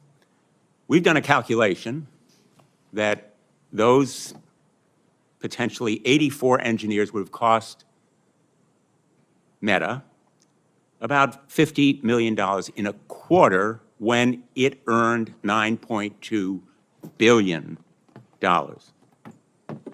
And yet it failed to make that commitment in real terms, and you rejected that request because of other pressures and priorities. That is an example from your own internal document of failing to act, and it is the reason why we can no longer trust Meta and, frankly, any of the other social media. to, in effect, grade their own homework. The public, and particularly the parents in this room, know that we can no longer rely on social media to provide the kind of safeguards that children and parents deserve. And that is the reason why passing the Kids Online Safety Act is so critically important. Mr. Zuckerberg, do you believe that you have a constitutional right to lie to Congress? Senator, no, but I mean, Well, let me just you just put up a clarify bunch of for things. I mean, you. I'd like the opportunity Let me to just respond clarify to for what you. In a lawsuit brought by hundreds of parents, some in this very room, alleging that you made false and misleading statements concerning the safety of your platform for children, you argued in not just one pleading, but twice, in December and then in January, that you have a constitutional right to lie to Congress. Do you disavow that filing in court? Senator, I don't know what filing you're talking about, but I testified filing honestly from- and truthfully, and I would like the opportunity to respond to the previous things that you showed as well. Well, I have a few more questions, and let me ask others who are here, because I think it's important to put you on record. Who will support the Kids Online Safety Act? Yes or no? Mr. Citron? There are parts of the act that we think are great. No, and it's a yes or no question. I'm going to be running out of time, so I'm assuming the answer is no if you can't answer yes. we very much think that the national privacy That's a standard would be no. great. Mr. Siegel? Senator, we strongly support the Kids Online Safety Act, and we've already implemented many of its core provisions. Thank you. I welcome that support, along with Microsoft's support. Mr. Chu? Senator, with some changes, we can support it. Well, in its present form, do you support it? Yes or no? We are aware that some groups have raised some concerns. It's important to understand I'll how take those that as a concerns- no. Ms. Yaccarino? Senator, we support COSA and will continue to make sure that it accelerates and make sure it continues to offer community for teens that are seeking that voice. Mr. Zuckerberg? Senator, we support the age-appropriate content standards, but would have some Yes suggestions or no, on how to Mr. implement it. Zuckerberg? Do you support the Kids Online Safety Act? Senator, I It's a think measure these are that is nuanced public, things. and I'm just asking whether you'll support it or not. These are nuanced things. I think that the basic spirit is right. I think the basic ideas in it are right, and there are some ideas that I would debate how to best Okay, implement them. unfortunately,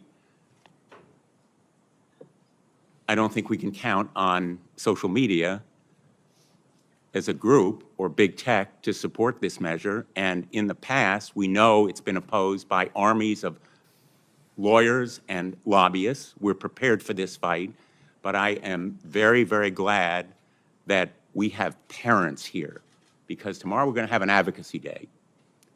And the folks who really count, the people in this room who support this measure, are going to be going to their representatives and their senators, and their voices and faces are going to make a difference. Senator Schumer has committed that he will work with me to bring this bill to a vote, and then we will have real protection for children and parents online. Thank you, Mr. Chairman. Thank you, Senator Blumenthal. We have a vote on, has Senator Cotton, have you voted on, and Senator Hawley, you haven't voted yet? You're next. And I don't know how long the vote will be open, but I'll turn over to you. Thank you, Mr. Chairman. Mr. Zuckerberg, let me start with you. Did I hear you say in your opening statement that there's no link between mental health and social media use? Senator, what I said is I think it's important to look at the science. I know it's people widely talk about this as if that is something that's already been proven, and I think that the bulk of the scientific evidence does not support that. Well, really, let me just remind you of some of the science from your own company. Instagram studied the effect of your platform on teenagers. Let me just read you some quotes from the Wall Street Journal's report on this. Company researchers found that Instagram is harmful for a sizable percentage of teenagers, most notably teenage girls. Here's a quote from your own study. Quote, "We make body image issues worse for 1 in 3 teen girls." Here's another quote. Teens blamed Instagram, this is your study, for increases in the rate of anxiety and depression. This reaction was unprompted and consistent across all groups. That's your study. Senator, we try to understand the feedback and how people feel about the services. We can improve. Wait a minute, your own study says that you make life worse for 1 in 3 teenage girls. You increase Senator, that's not anxiety what it and says. depression. That's what it says, and you're here testifying to us in public that there's no link. You've been doing this for years. For years, you've been coming in public and testifying under oath that there's absolutely no link. Your product is wonderful. The science is nascent, full speed ahead, while internally, you know full well your product is a disaster for teenagers. Senator, and yet that's you not keep true. right on doing what you're doing. Right? That's not true. That's not true. Let me show you some other facts you can- I know you that can- you're you can familiar cherry- with. you can cherry-pick Wait data a minute, points wait a if minute, you wait a want, minute. but That's I not a mean, question. that's That's not not a what the question. internal- Those are facts, Mr. Zuckerberg. That's not a question. Those aren't facts. Let me show you some more facts. Here's some information from a whistleblower who came before the Senate, testified under oath in public. He worked for you. It's a senior executive. Here's what he showed he found when he studied your products. So, for example, this is girls between the ages of 13 and 15 years old. 37% of them reported that they had been exposed to nudity on the platform unwanted in the last 7 days.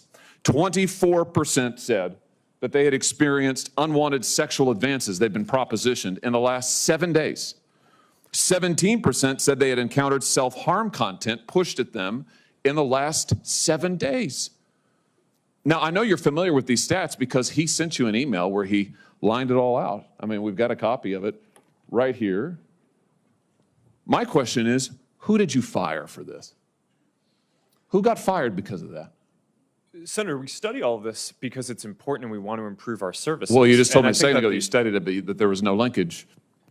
Who did you Senator, fire? Yeah, I said you mischaracterized. 37% of teenage girls between 13 and 15 were exposed to unwanted nudity in a week on Instagram. You knew about it. Who did you fire?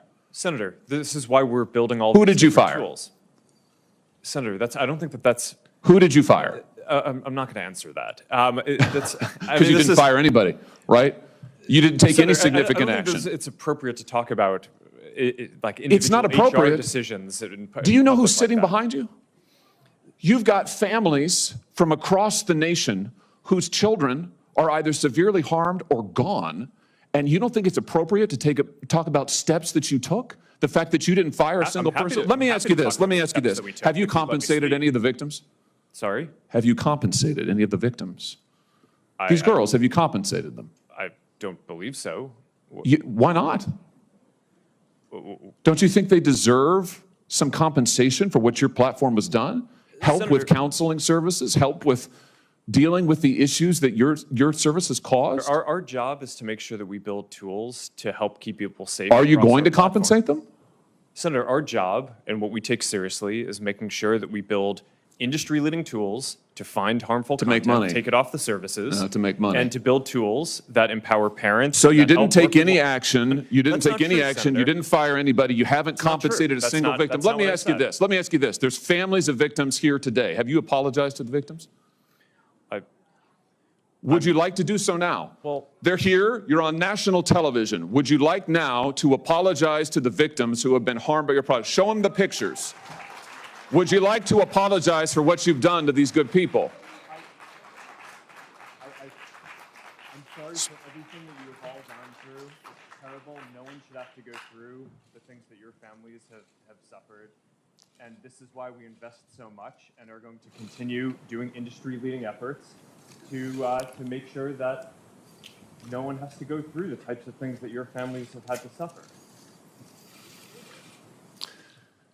You know, why, Mr. Zuckerberg, why should your company not be sued for this?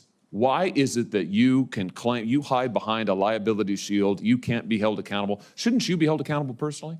Will you take personal responsibility? Senator, I think I've already answered this. I mean, these Well, are try serious this again. issues. Will you take personal responsibility? Senator, I view my job and the job of our company as building the best tools that we can to keep our community safe. Well, you're failing at and that. Well, Senator, we're doing an industry-leading effort. We build AI tools nonsense. Your product is killing people. Will you personally commit to compensating the victims? You're a billionaire. Will you commit to compensating the victims? Will you set up a compensation fund with Senator, your I money? think these are With your money. complicated- Senator, these are complicated Yes, no, issues. that's not a complicated question, though. That's a Senator, yes or no. this is- Will you set up a victims' compensation fund with your money, the money you made on these families sitting behind you? Yes or no? Senator, I don't think that that's, my job is to Sounds make like sure a that we no. build good tools. My Sounds job like a is to no. make sure that, Your job is to be responsible for what your company has done. You've made billions of dollars on the people sitting behind them. Are you here? You've done nothing to help them. You've done nothing to compensate them. You've done nothing to put it right. You could do so here today, and you should. You should, Mr. Zuckerberg. Before my time expires, Mr. Chu, let me just ask you, your platform, why should your platform not be banned in the United States of America? You are owned by a Chinese communist company or a company based in China. The editor-in-chief of your parent company is a Communist Party secretary. Your company has been surveilling Americans for years. According to leaked audio from more than 80 internal TikTok meetings, China-based employees of your company have repeatedly accessed non-public data of United States citizens. Your company has tracked journalists improperly gaining access to their IP addresses, user data, in an attempt to identify whether they're writing negative stories about you. Why should, your platform is basically an espionage arm for the Chinese Communist Party. Why should you not be banned in the United States of America? Senator, I disagree with your characterization. Many of what you have said, we have explained in a lot of detail. TikTok is used by 170 million Americans. I know, and every single one of those Americans are in danger from the fact that you track their keystrokes, you track their app usage, you track their location data, and we know that all of that information can be accessed by Chinese employees who are subject to the dictates of the Chinese Communist Party. Why should you not be banned in this country? Senator, that is not accurate. A lot of what you describe we collect, we don't. It is 100% accurate. Do you deny that repeatedly Americans' data has been accessed by ByteDance employees in China? We built a project that cost us billions of dollars to stop that, and we have made a lot of progress. And it hasn't been stopped. According to the Wall Street Journal report from just yesterday, even now, ByteDance workers, without going through official channels, have access to the private information of American citizens. I'm quoting from the article, private information of American citizens, including their birth date, their IP address, and more. That's now. Senator, as we know, the media doesn't always get it right. What we have. But the Chinese Communist Party does? I'm not saying that. What I'm saying is that we have spent billions of dollars to build this project. It's rigorous, it's robust, it's unprecedented, and I'm proud of the work that the 2,000 employees are doing to protect the data. But it's not protected. That's the problem, Mr. Chu. It's not protected at all. It's subject to Communist Chinese Party inspection and review. Your app, unlike anybody else sitting here, and heaven knows I've got problems with everybody here, but your app, unlike any of those, is subject to the control and inspection of a foreign hostile government that has actively trying to track the information of whereabouts of every American that they get their hands on. Your app ought to be banned in the United States of America for the security of this country. Thank you, Mr. Chairman. Senator Hirono. Thank you, Mr. Chairman. As we've heard, children face all sorts of dangers when they use social media, from mental health harms to sexual exploitation, even trafficking.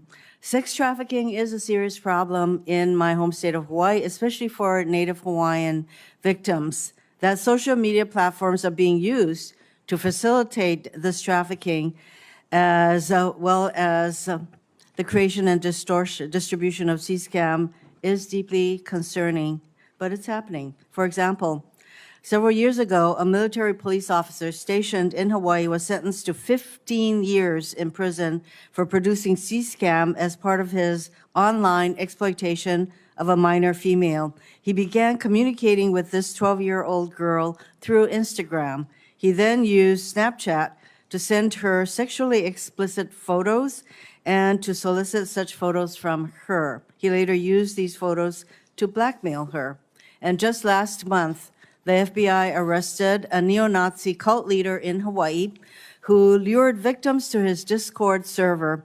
He used that server to share images of extremely disturbing child sexual abuse material interspersed with neo-Nazi imagery. Members of his child exploitation and hate group are also present on Instagram, Snapchat, X, and TikTok, all of which they use to recruit potential members and victims.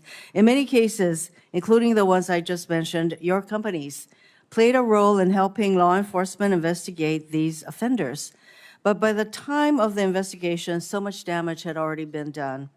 This hearing is about how to keep children safe online, and we've listened to all of your testimony, to seemingly impressive safeguards for young users. You try to limit the time that they spend. You require parental consent. You have all of these tools, yet trafficking and exploitation of minors online and on your platforms continues to be rampant. Nearly all of your companies make your money through advertising, specifically by selling the attention of your users. Your product is your users. As a Meta product designer wrote in an email, quote, "Young ones are the best ones. You want to bring people to your service young and early," end quote. In other words, hook them early. Research published last month by Harvard School of Public Health estimates that Snap makes an astounding 41% of its revenues by addressing to users under 18. With TikTok, it's 35%. 7 of the 10 largest Discord servers, attracting many paying users, are for games used primarily by teens, by children. All this is to say that social media companies, yours and others, make money by attracting kids to your platforms. But ensuring safety doesn't make money, it costs money. If you are going to continue to attract kids to your platforms, you have an obligation to ensure they are safe on the platforms, because the current situation is untenable. That is why we're having this hearing. But to ensure safety for our children, that costs money. Your companies cannot continue to profit off young users, only to look the other way when those users, our children, are harmed online. We've had a lot of comments about the Section 230 protections. And I think we are definitely heading in that direction. And some of the 5 bills that we have already passed out of this committee talks about limiting the liability protections for you.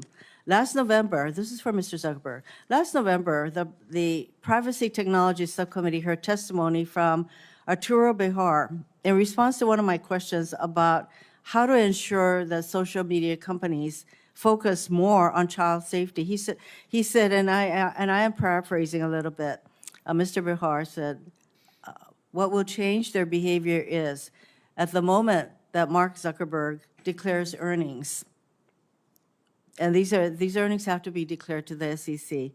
So he has to say, last quarter we made $34 billion, and the next thing he has to say is how many teens experienced unwanted sexual advances on his platform. Mr. Zuckerberg, will you commit to reporting measurable child safety data on your quarterly earnings reports and calls?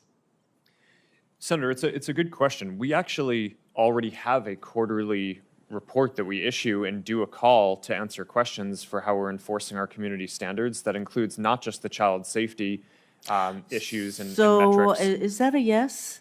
We have a separate call that we do this on, but we've led Well, I the think industry. that you have to report your earnings to the SEC.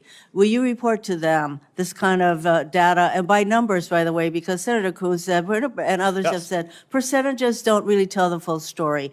Will you report to the SEC the number of teens, and sometimes you don't even know whether they're teens or not because they just claim to be adults. Will you report the number of underage children on your platforms who experience unwanted CSAM and other kinds of messaging that harm them? Will you commit to citing those numbers to the SEC when you make your quarterly report? Well, Senator, I'm not sure it would make as much sense to include it in the SEC filing, but we file it publicly so that way everyone can see this. And I'd be happy to follow up and talk about what specific metrics. I think the specific things that some of the ones that you just mentioned around underage people on our services, we don't allow people under the age of 13 on our service. So if we find anyone who's under the age of 13, we remove them from our service. Now, I'm not saying that people don't lie and that there aren't Yes, apparently anyone who's there- under the age of 13 who's using it, but we're not going to be able to count how many people there are, because fundamentally, if we identify that someone is underage, we remove them from the I service. think that's really important that we get actual numbers, because these are real human beings. That's why all these parents and others are here, because each time that a young person is exposed to this kind of unwanted material and they get hooked, it is a danger to that individual. So I'm hoping that you are saying that you do report this kind of information to, if not the SEC, that it is made public. I think I'm hearing that, yes, you do. So. Yeah, Senator, I think we report more publicly on our enforcement than any other company in the industry. And we're very supportive of transparency measures. I am think running out of time, Mr. Zuckerberg, but so I will follow up with what exactly it is that you do report.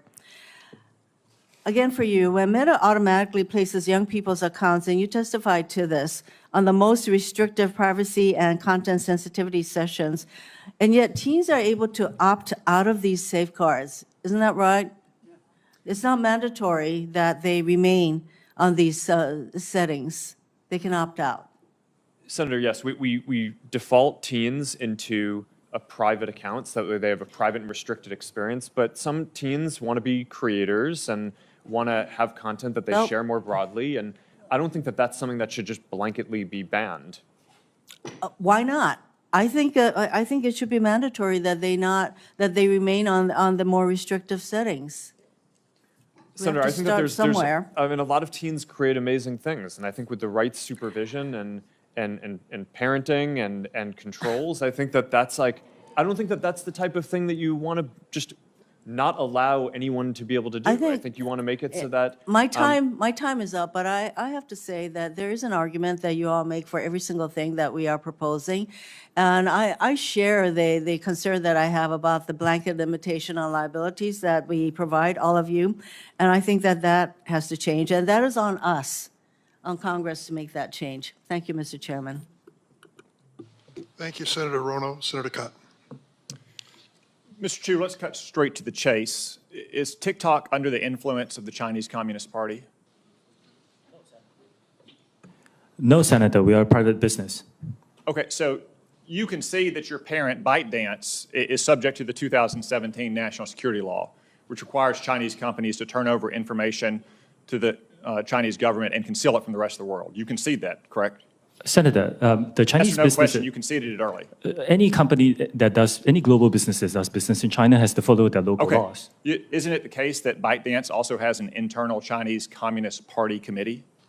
Like I said, all businesses that operate in China have to follow their local laws. So your parent company is subject to the national security law that requires it to answer to the party. It has its own internal Chinese Communist Party committee. You answer to that parent company, but you expect us to believe that you're not under the influence of the Chinese Communist Party? I understand this concern, Senator, which is why we built Project Texas. It was a yes or no question. Okay. But you used to work for ByteDance, didn't you? You were the CFO for ByteDance? That is correct, Senator. In April 2021, while you were the CFO, the Chinese Communist Party's China Internet Investment Fund purchased a 1% stake in ByteDance's main Chinese subsidiary, the ByteDance Technology Company. In return for that so-called 1% golden share, the party took one of 3 board seats at that subsidiary company. That's correct, isn't it? It's for the Chinese business. Is that correct? It's for the Chinese business, yes. That deal was finalized on April 30th, 2021. Isn't it true that you were appointed the CEO of TikTok the very next day on May 1, 2021? Well, it's a coincidence. It's a coincidence that you were the CFO, Senator, that the Chinese Communist Party took its golden share in its board seat, and the very next day you were appointed the CEO of TikTok? That's a hell of a coincidence. It really is, Senator. Yeah, it is. Okay. And before ByteDance, you were at a Chinese company called Xiaomi, is that correct? Yes, I used to work around the world. Where did you live when you worked at Xiaomi? I lived in China, like many expats. Where exactly? In Beijing, in China. How many years did you live in Beijing? Senator, I worked there for about 5 years. So you lived there for 5 years? Yes. Isn't it the case that Xiaomi was sanctioned by the United States government in 2021 for being a communist Chinese military company? I'm here to talk about TikTok. I think they then had a lawsuit and it was overturned. I can't remember the details. It's another it was company. the Biden administration that reversed those sanctions, just like, by the way, they reversed the terrorist designation on the Houthis in Yemen. How's that working out for them? But it was sanctioned as a Chinese communist military company. So you said today, as you often say, that you live in Singapore. Of what nation are you a citizen? Singapore. Are you a citizen of any other nation? No, Senator. Have you ever applied for Chinese citizenship? Senator, I served my nation I'm in asking- Singapore. No, I did not. Do you have a Singaporean passport? Yes, and I served my military for two and a half years in Singapore. Do you have any other passports from any other nations? No, Senator. Your wife is an American citizen. Your children are American citizens. That's correct. Have you ever applied for American citizenship? No, not yet. Okay. Have you ever been a member of the Chinese Communist Party? Senator, I'm Singaporean. No. Have you ever been associated or affiliated with the Chinese Communist Party? No, Senator. Again, I'm Okay. Singaporean. Let me ask you some hopefully simple questions. You said earlier, in response to a question, that what happened at Tiananmen Square in June of 1989 was a massive protest. Did anything else happen in Tiananmen Square?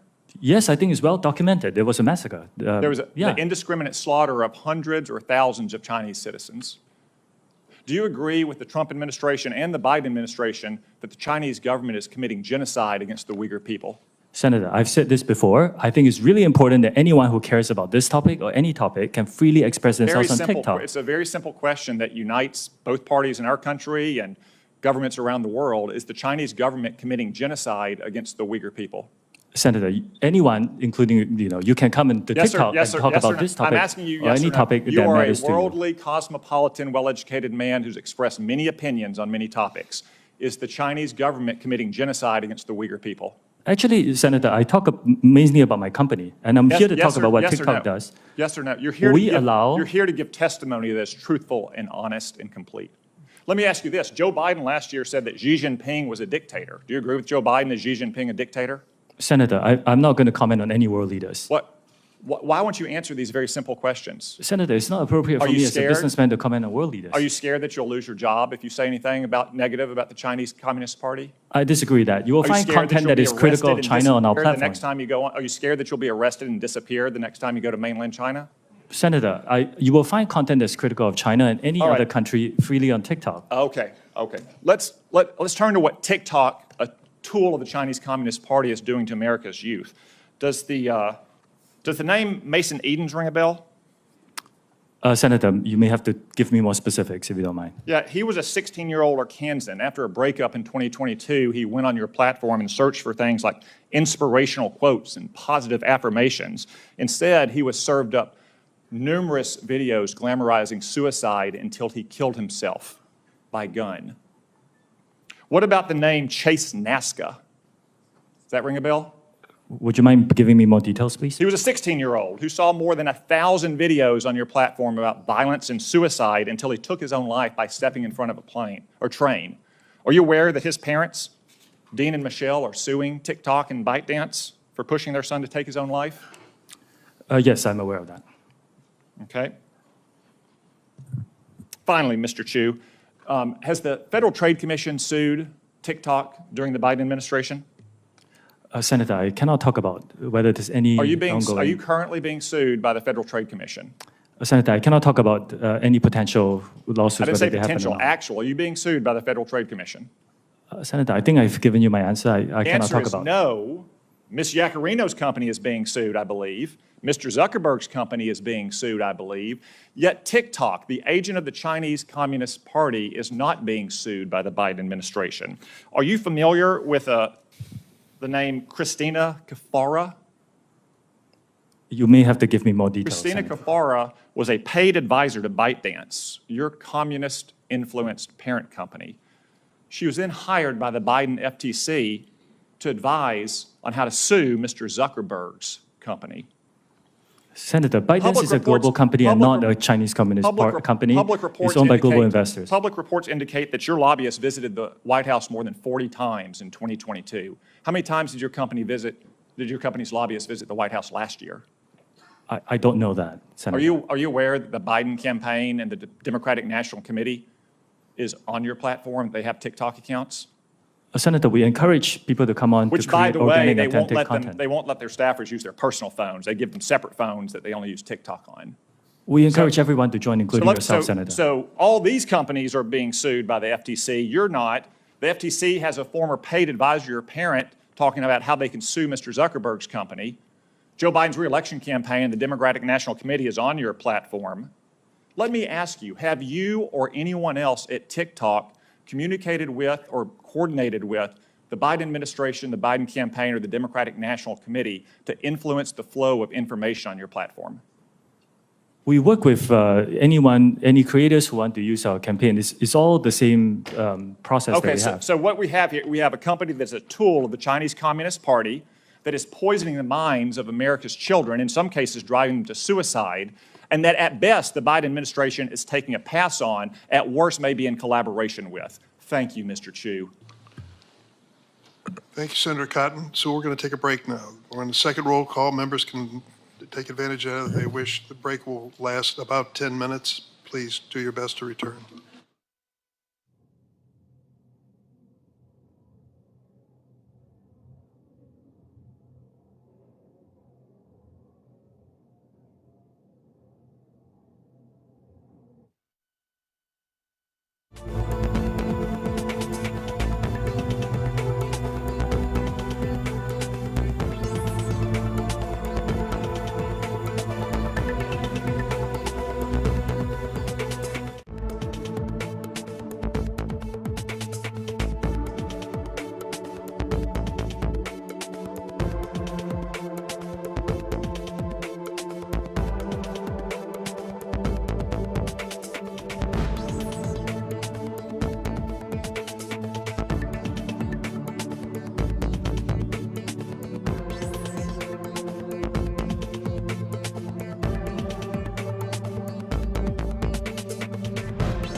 Thank you, Mr. Chair. Colleagues, as we reconvene, I'm proud once again to share that I am one of the few senators with younger children. And I lead with that because as we are having this conversation today, it's not lost on me that between my children, who are all now in the teen and preteen category, and their friends, I see this issue very up close and personal. And in that spirit, I want to take a second to just acknowledge and thank all the parents who are in the audience today, many of whom have shared their stories with our offices, and I credit them for finding strength through their suffering, through their struggle, and channeling that into the advocacy that is making a difference. I thank all of you. Now, I appreciate, again, personally, the challenges that parents and caretakers, school personnel, and others face in helping our young people navigate this world of social media and technology in general. Now, the services our children are growing up with provide them unrivaled access to information. I mean, this is beyond what previous generations have experienced. And that includes learning opportunities, socialization, and much, much more. But we also clearly have a lot of work to do to better protect our children from the predators and predatory behavior that these technologies have enabled. And yes, Mr. Zuckerberg, that includes exacerbating the mental health crisis in America. Nearly all teens we know have access to smartphones and the internet and use the internet daily. And while guardians do have primary responsibility for caring for our children, the old adage says it takes a village. And so society as a whole, including leaders in the tech industry, must prioritize the health and safety of our children.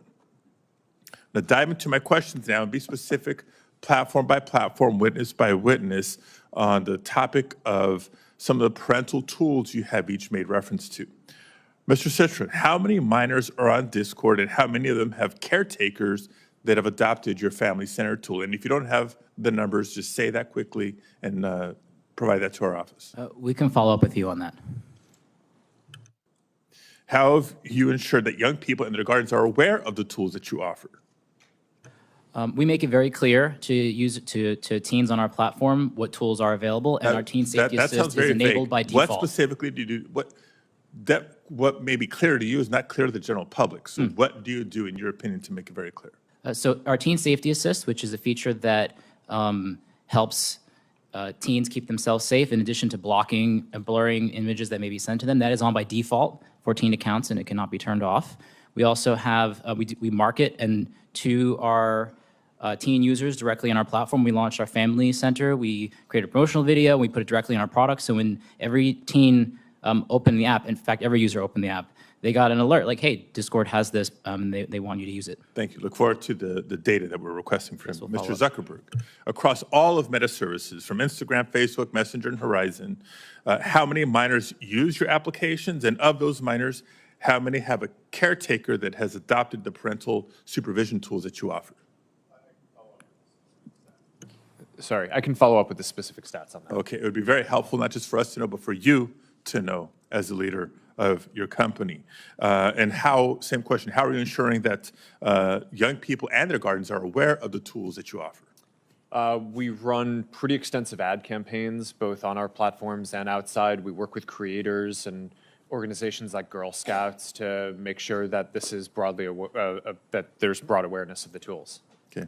Mr. Spiegel, how many minors use Snapchat? And of those minors, how many have caretakers that are registered with your family center?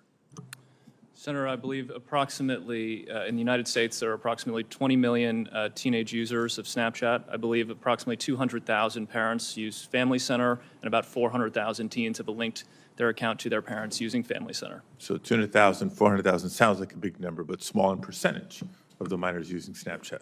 What are you doing to ensure that young people and their guardians are aware of the tools you offer?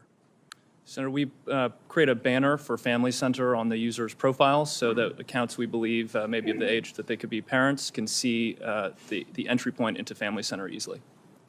Mr. Chu, how many minors are on TikTok, and how many of them have a caregiver that uses your family tools? Senator, I need to get back to you on the specific numbers, but we were one of the first platforms to give what we call family pairing to parents. You go to settings, you turn on the QR code, your teenager's QR code and yours, you scan it. And what it allows you to do is you can set screen time limits, you can filter out some keywords, you can turn on a more restricted mode. And we're always talking to parents. I met a group of parents and teenagers and high school teachers last week to talk about what more we can provide in the family pairing mode. Ms. Yacarino, how many minors use X, and are you planning to implement safety measures or guidance for caretakers like your peer companies have? Thank you, Senator. Less than 1% of all U.S. users are between the ages of 13 and 17. Less than 1% out of how many? Of 90 million U.S. users. Okay, so still hundreds of thousands. Continue. Yes, yes, and every single one is very important. Being a 14-month-old company, we have reprioritized child protection and safety measures, and we have just begun to talk about and discuss how we can enhance those with parental controls. Let me continue with a follow-up question for Mr. Citron. In addition to keeping parents informed about the nature of various internet services, there's a lot more we obviously need to do. For today's purposes, while many companies offer a broad range of quote-unquote user empowerment tools, it's helpful to understand whether young people even find these tools helpful. So appreciate you sharing your Teen Safety Assist and the tools and how you're advertising it, but have you conducted any assessment of how these features are impacting minors' use of your platform? Our intention is to give teens tools, capabilities that they can use to keep themselves safe, and also so our teams can help keep teens safe. We recently launched Teen Safety Assist last year, and I do not have a study off the top of my head, but we'd be happy to follow up with you on that. Okay. My time is up. I'll have follow-up questions for each of you, either in the second round or through statements for the record on a similar assessment of the tools that you've proposed. Thank you, Mr. Chair. Thank you, Senator Padilla. Senator Kennedy. Thank you all for being here. Mr. Spiegel, I see you hiding down there.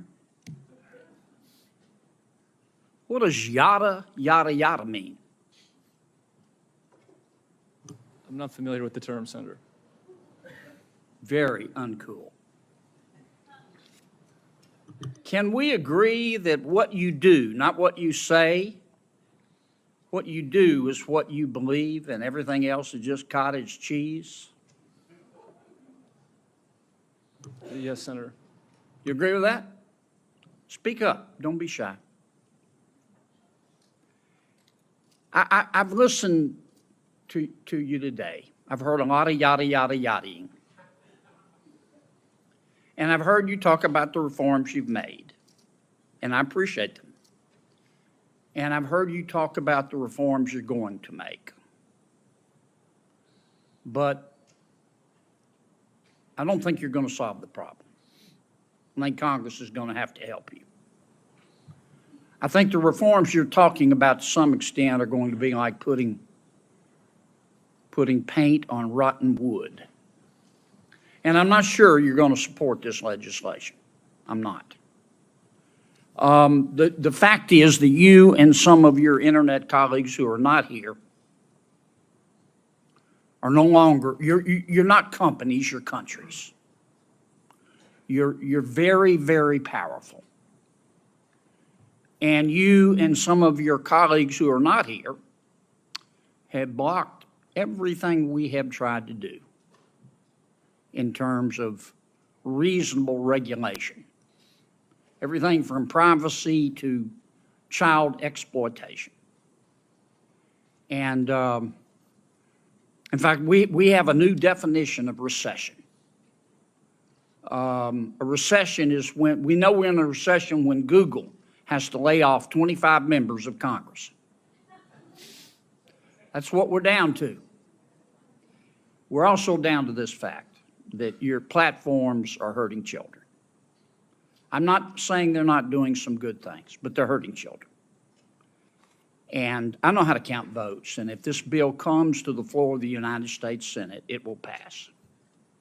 What we're going to have to do, and I say this with all the respect I can muster, is convince my good friend Senator Schumer to go to Amazon, buy a spine online, and bring this bill to the Senate floor. And the House will then pass it. Now, that's one person's opinion. I may be wrong, but I doubt it. Mr. Zuckerberg, let me ask you a couple of questions. Might wax a little philosophical here. I have to hand it to you.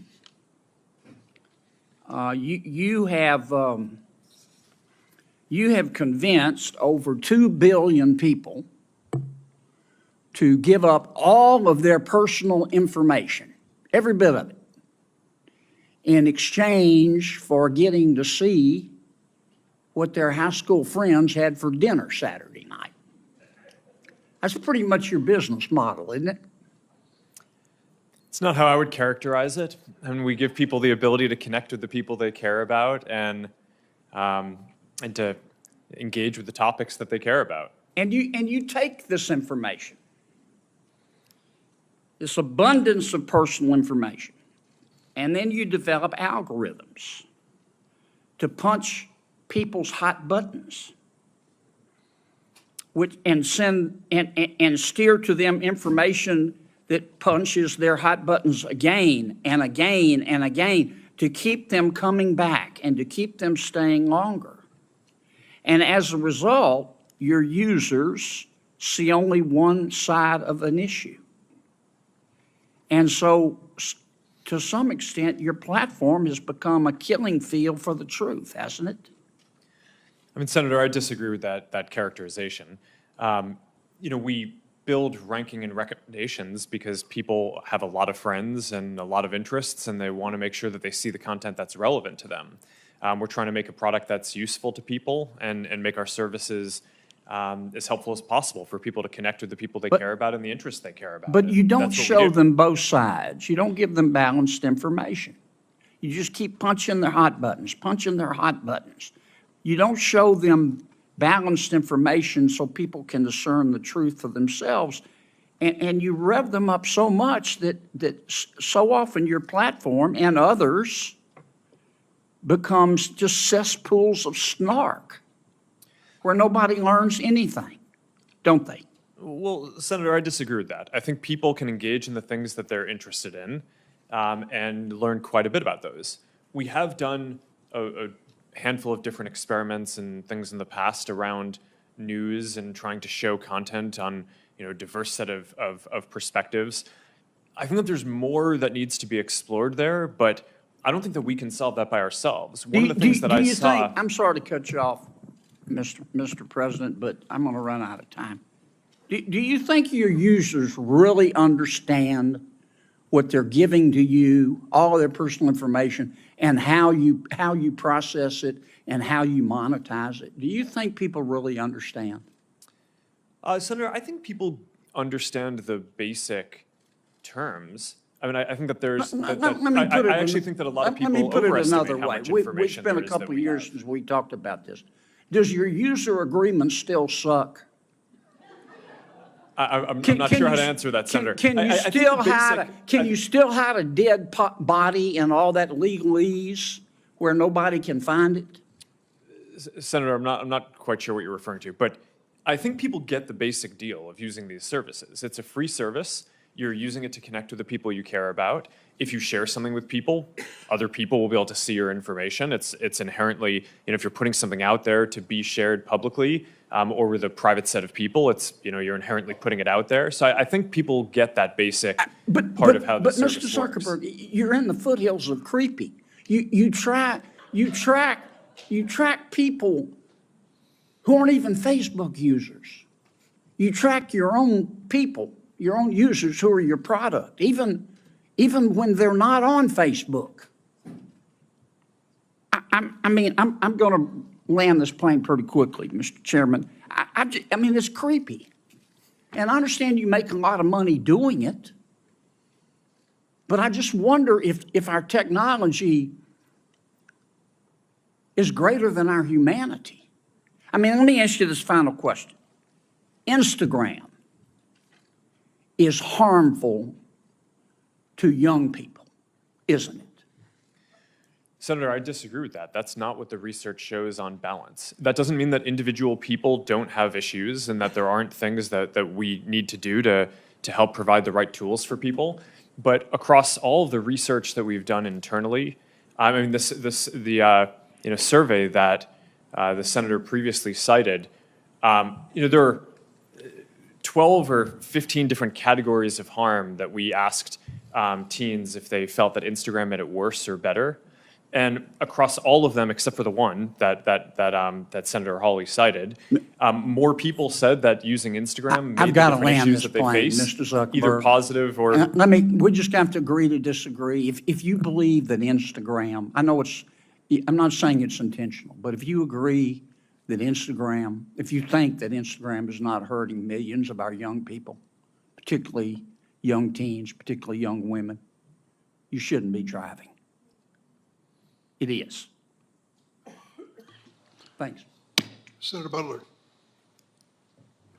Thank you, Mr. Chair, and thank you to our panelists who've come to have an important conversation with us. Most importantly, I want to appreciate the families who have shown up to continue to be remarkable champions of your children and your loved ones, for being here, and in particular to California families that I was able to just talk to on the break, the families of Sammy Chapman from Los Angeles and Daniel Puerta from Santa Clarita. They are here today and are doing some incredible work to not just protect the memory and legacy of their boys, but the work that they're doing is going to protect my 9-year-old. And that is indeed why we're here. There are a couple questions that I want to ask some individuals. Let me start with a question for each of you. Mr. Citron, have you ever sat with a family and talked about their experience and what they need from your product? Yes or no? Yes, I have spoken with parents about how we can build tools to help them. Mr. Spiegel, have you sat with families and young people to talk about your products and what they need from your product? Yes, Senator. Mr. Hsu? Yes, I just did it 2 weeks ago, for example. I don't want to know what you did for the hearing prep, Mr. Chu. I just wanted to know if it's you an example. did anything Senator, in it's an terms example. of designing the product that you are creating. Mr. Zuckerberg, have you sat with parents and young people to talk about how you design product for your consumers? Yes, over the years, I've had a lot of conversations with parents. You know, that's interesting, Mr. Zuckerberg, because we talked about this last night and you gave me a very different answer. I asked you this very question. Well, I told you that I didn't know what specific processes our company had No, Mr. for Zuckerberg, answering. you said to me that you had not. I must have misspoke. I want to give you the room to misspeak, Mr. Zuckerberg, but I asked you this very question. I asked all of you this question, and you told me a very different answer when we spoke. But I won't belabor it. Can I, a number of you have talked about X, Ms. Giacarino, have you talked to parents directly, young people, about designing your product? As a new leader of X, the answer is yes. I've spoken to them about the behavioral patterns because less than 1% of our users are in that age group, but yes, I have spoken to them. Thank you, ma'am. Mr. Spiegel, there are a number of parents whose children have been able to access illegal drugs on your platform. What do you say to those parents? Senator, we are devastated that we cannot To the prevent- parents, what do you say to those parents, Mr. Spiegel? I'm so sorry that we have not been able to prevent these tragedies. We work very hard to block all search terms related to drugs from our platform. We proactively look for and detect drug-related content. We remove it from our platform, preserve it as evidence, and then we refer it to law enforcement for action. We've worked together with nonprofits and with families on education campaigns because the scale of the fentanyl epidemic is extraordinary. Over 100,000 people lost their lives last year, and we believe people need to know that one pill can kill. That campaign reached was viewed more than 260 million times on Snapchat. We also Mr. launched Spiegel, there are two fathers in this room who lost their sons. They're 16 years old. Their children were able to get those pills from Snapchat. I know that there are statistics, and I know that there are good efforts. None of those efforts are keeping our kids from getting access to those drugs on your platform. As a California company, all of you, I've talked with you about what it means to be a good neighbor and what California families and American families should be expecting from you. You owe them more than just a set of statistics. And I look forward to you showing up on all pieces of this legislation, all of you, showing up on all pieces of legislation to keep our children safe. Mr. Zuckerberg, I want to come back to you. I talked with you about being a parent to a young child who doesn't have a phone, is not on social media at all. And one of the things that I am deeply concerned with as a parent to a young Black girl is the utilization of filters on your platform that would suggest to young girls utilizing your platform the evidence that they are not good enough as they are. I want to ask more specifically and refer to some unredacted court documents that reveal that your own researchers concluded that these face filters that mimic plastic surgery negatively impact youth mental health indeed and well-being. Why should we believe that because that you are going to do more to protect young women and young girls when it is that you give them the tools to affirm the self-hate that is spewed across your platforms? Why is it that we should believe that you are committed to doing anything more to keep our children safe? Sorry, there's a lot to unpack there. There is a lot. We give people tools to express themselves in different ways. And people use face filters and different tools to make media and photos and videos that are fun or interesting across a lot of the different products that are Plastic surgery pens are good tools to express creativity. Senator, I'm not speaking to that Skin lightening specifically. tools are tools Senator, to express creativity. This is the direct thing that I'm asking Yeah, about. I'm not defending any specific one of those. I think that the ability to kind of filter and edit images is generally a useful tool for expression. For that specifically, I'm not familiar with the study that you're referring to, but we did make it so that we're not recommending this type of content to teens. I made no reference to a study, to court documents that revealed your knowledge of the impact of these types of filters on young people generally, young girls in particular. Senator, I disagree with that characterization. I think that there have With been hypotheses. court documents? I haven't seen any document that says Okay, that, Mr. Zuckerberg, my time is up.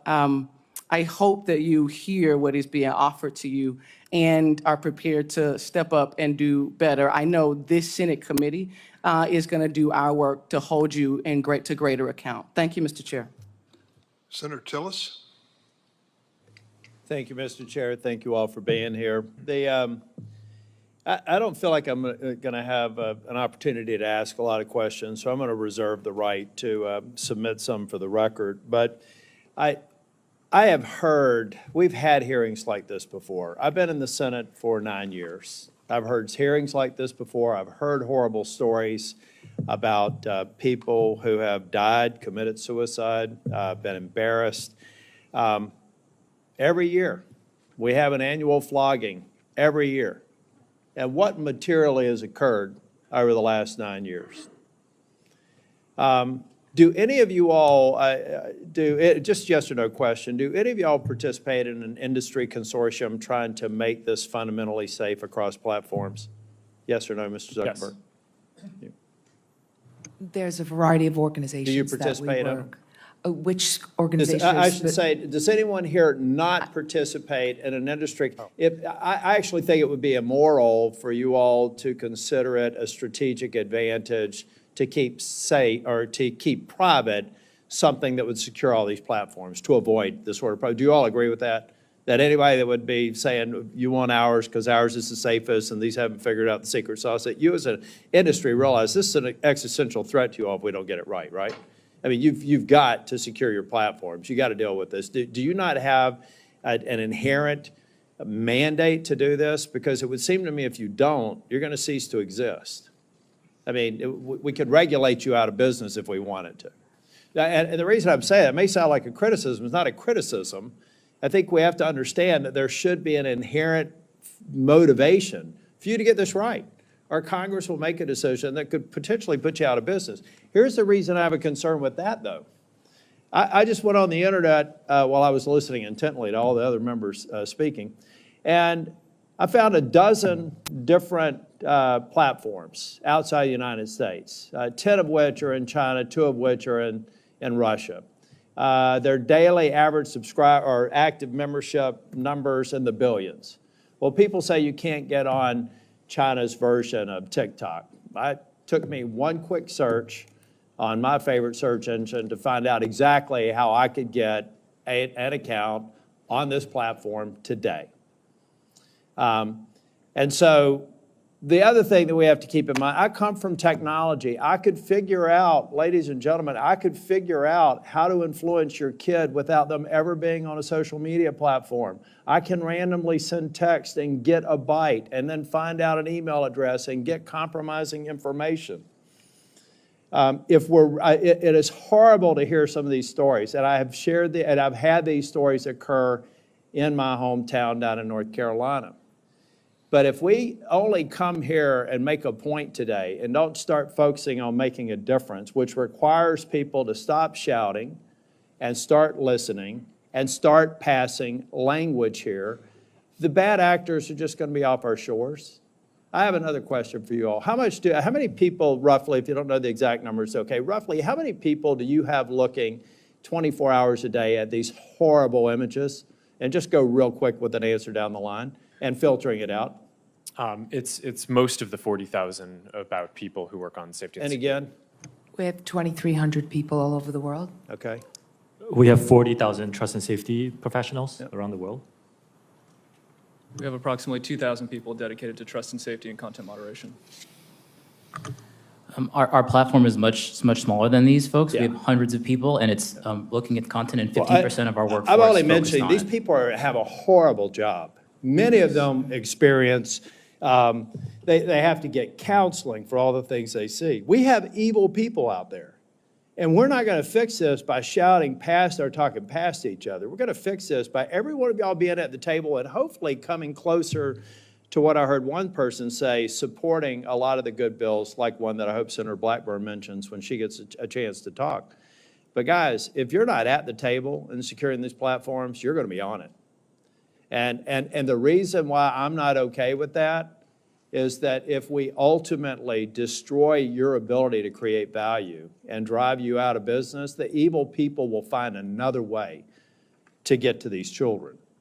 And I do have to admit, I don't think my mom's watching this one, but there is good. We can't look past good that is occurring. My mom, who lives in Nashville, Tennessee, and I talked yesterday, and we talked about a Facebook post that she made a couple of days ago. We don't let her talk to anybody else. That connects my 92-year-old mother with her grandchildren and great-grandchildren. That lets a kid who may feel awkward in school to get into a group of people and relate to people. Let's not throw out the good because we haven't all together focused on rooting out the bad.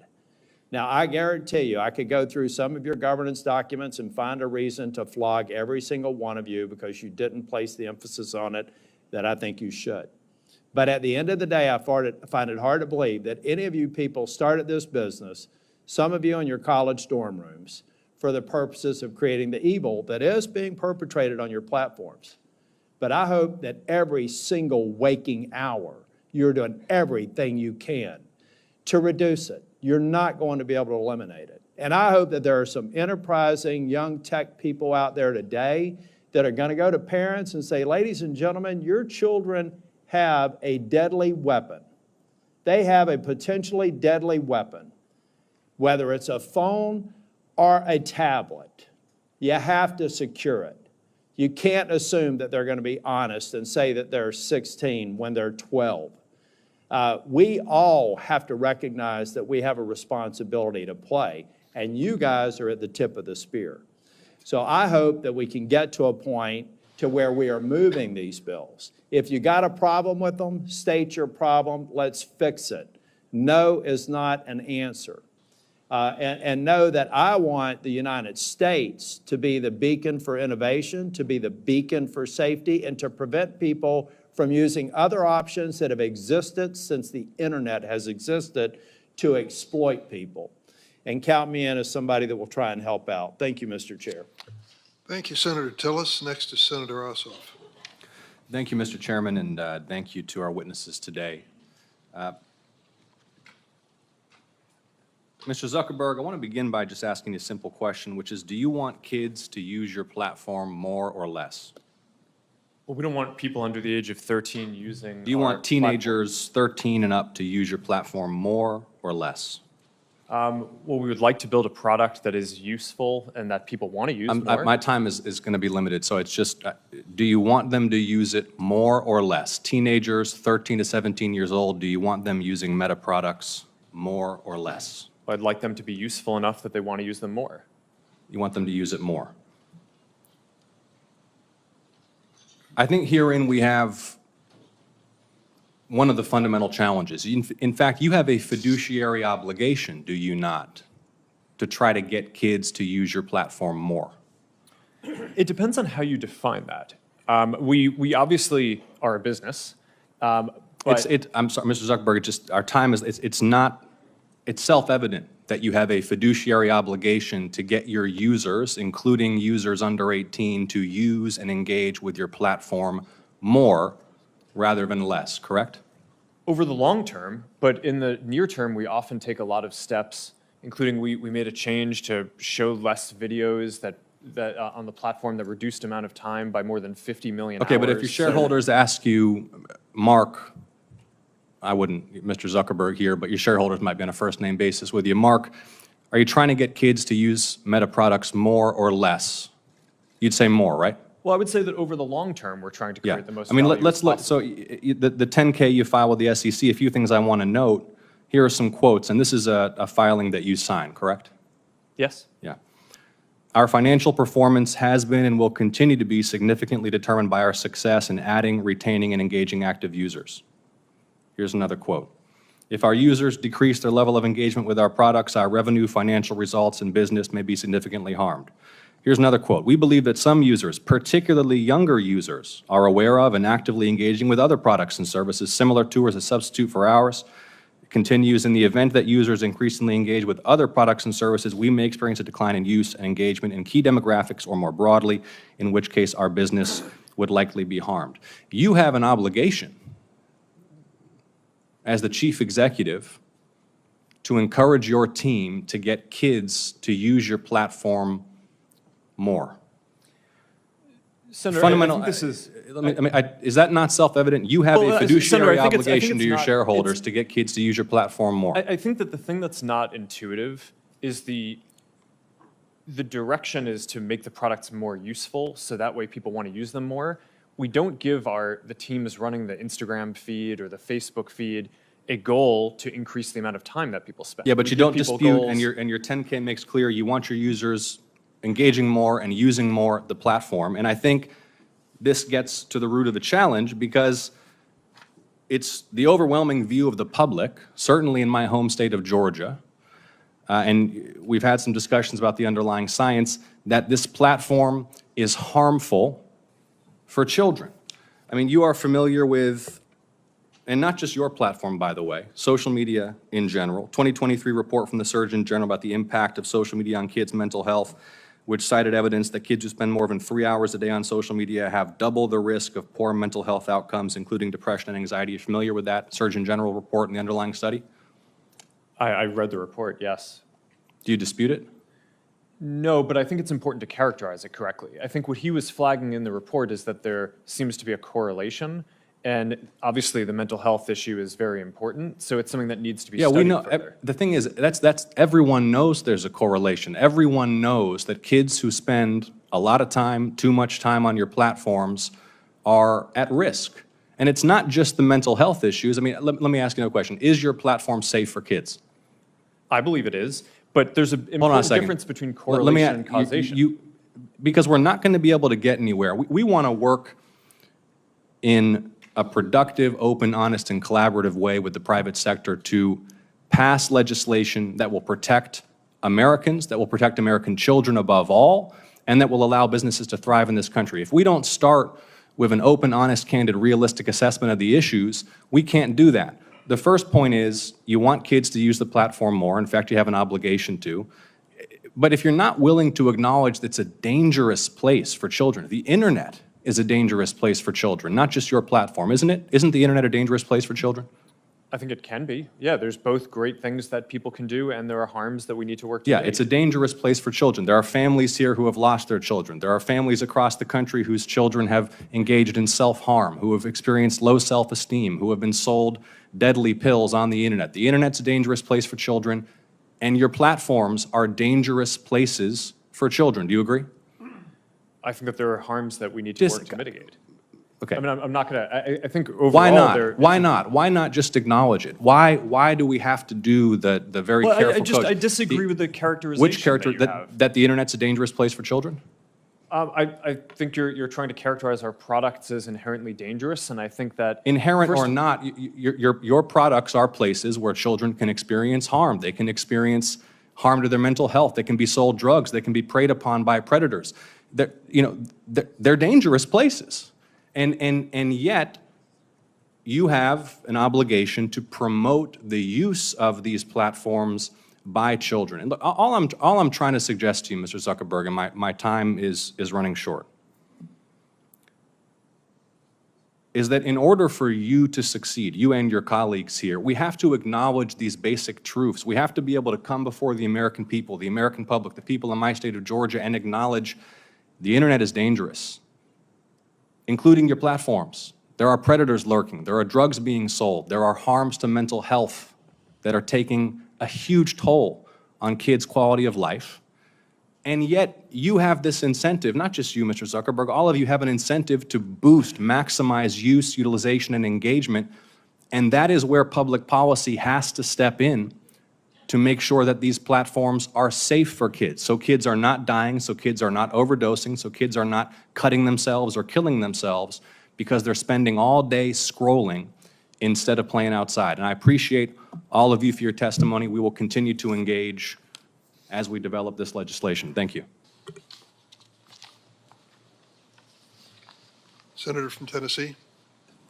Thank you, Mr. Chairman. Thank you to each of you for coming. And I know some of you had to be subpoenaed to get here, but we do appreciate that you all are here. Mr. Chu, I want to come to you first.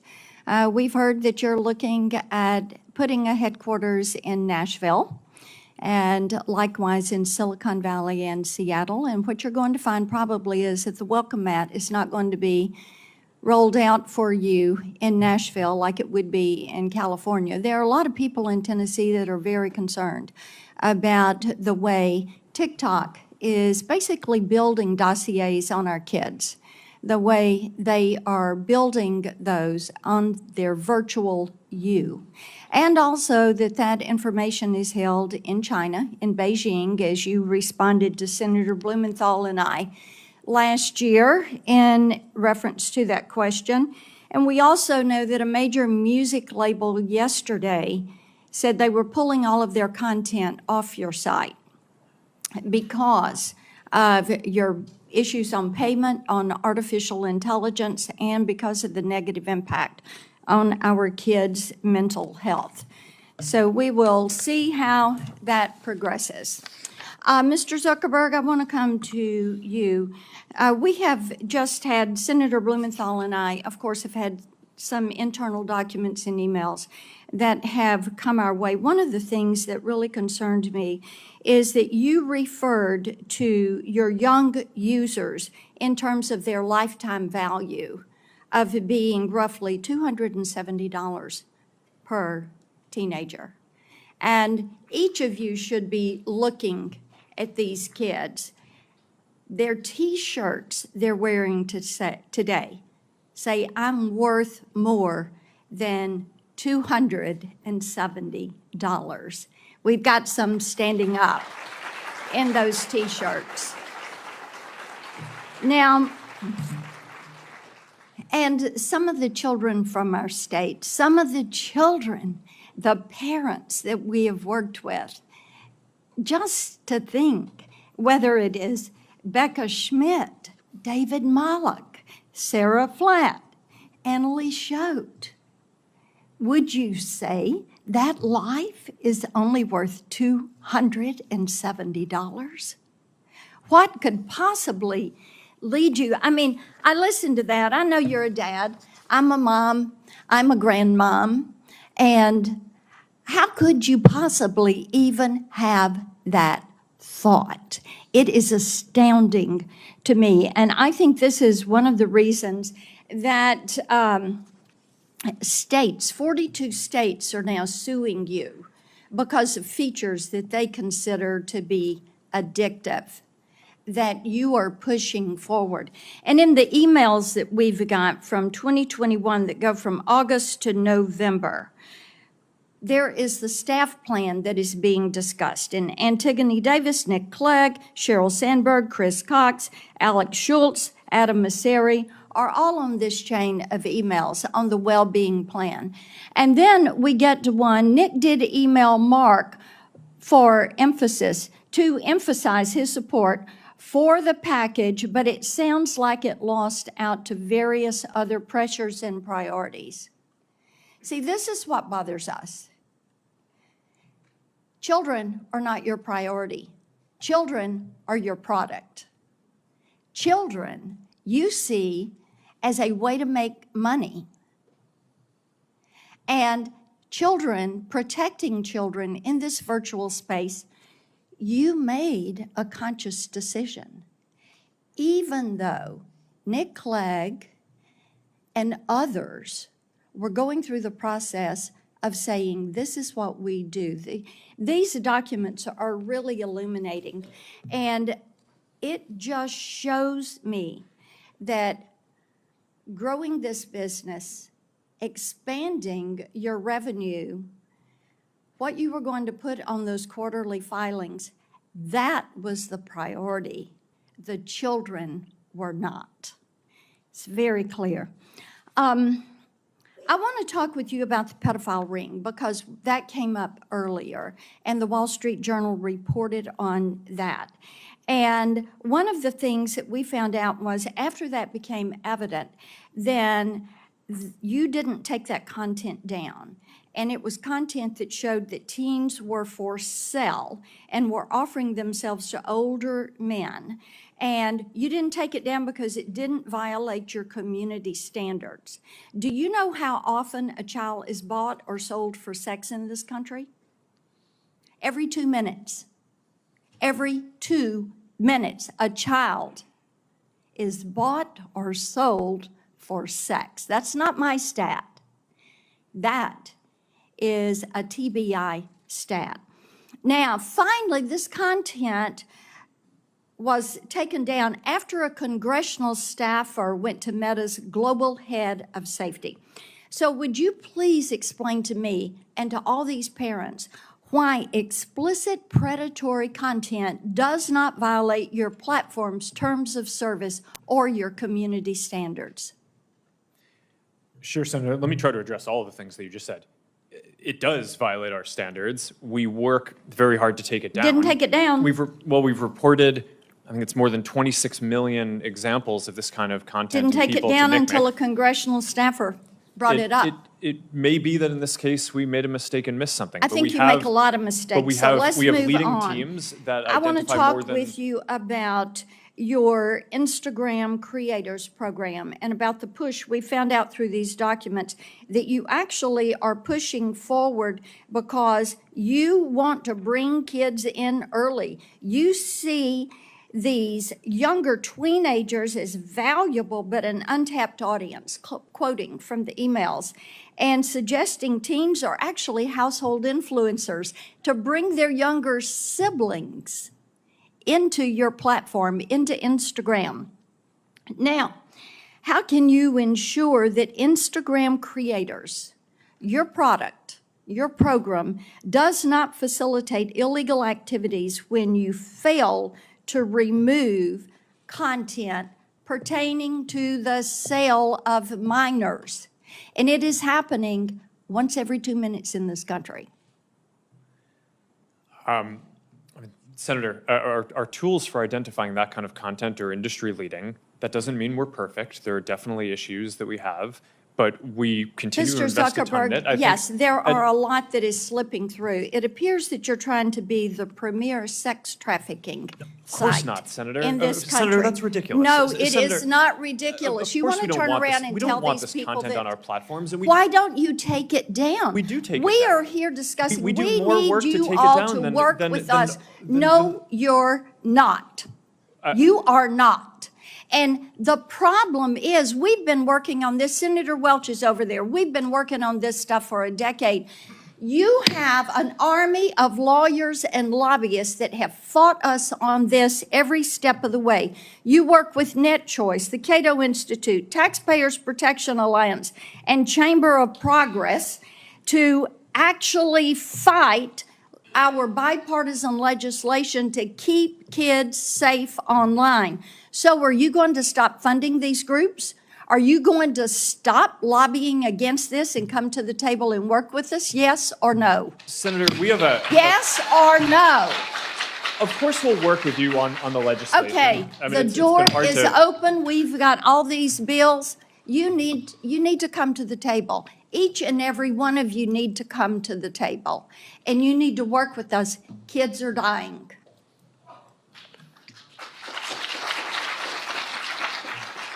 Senator Welch?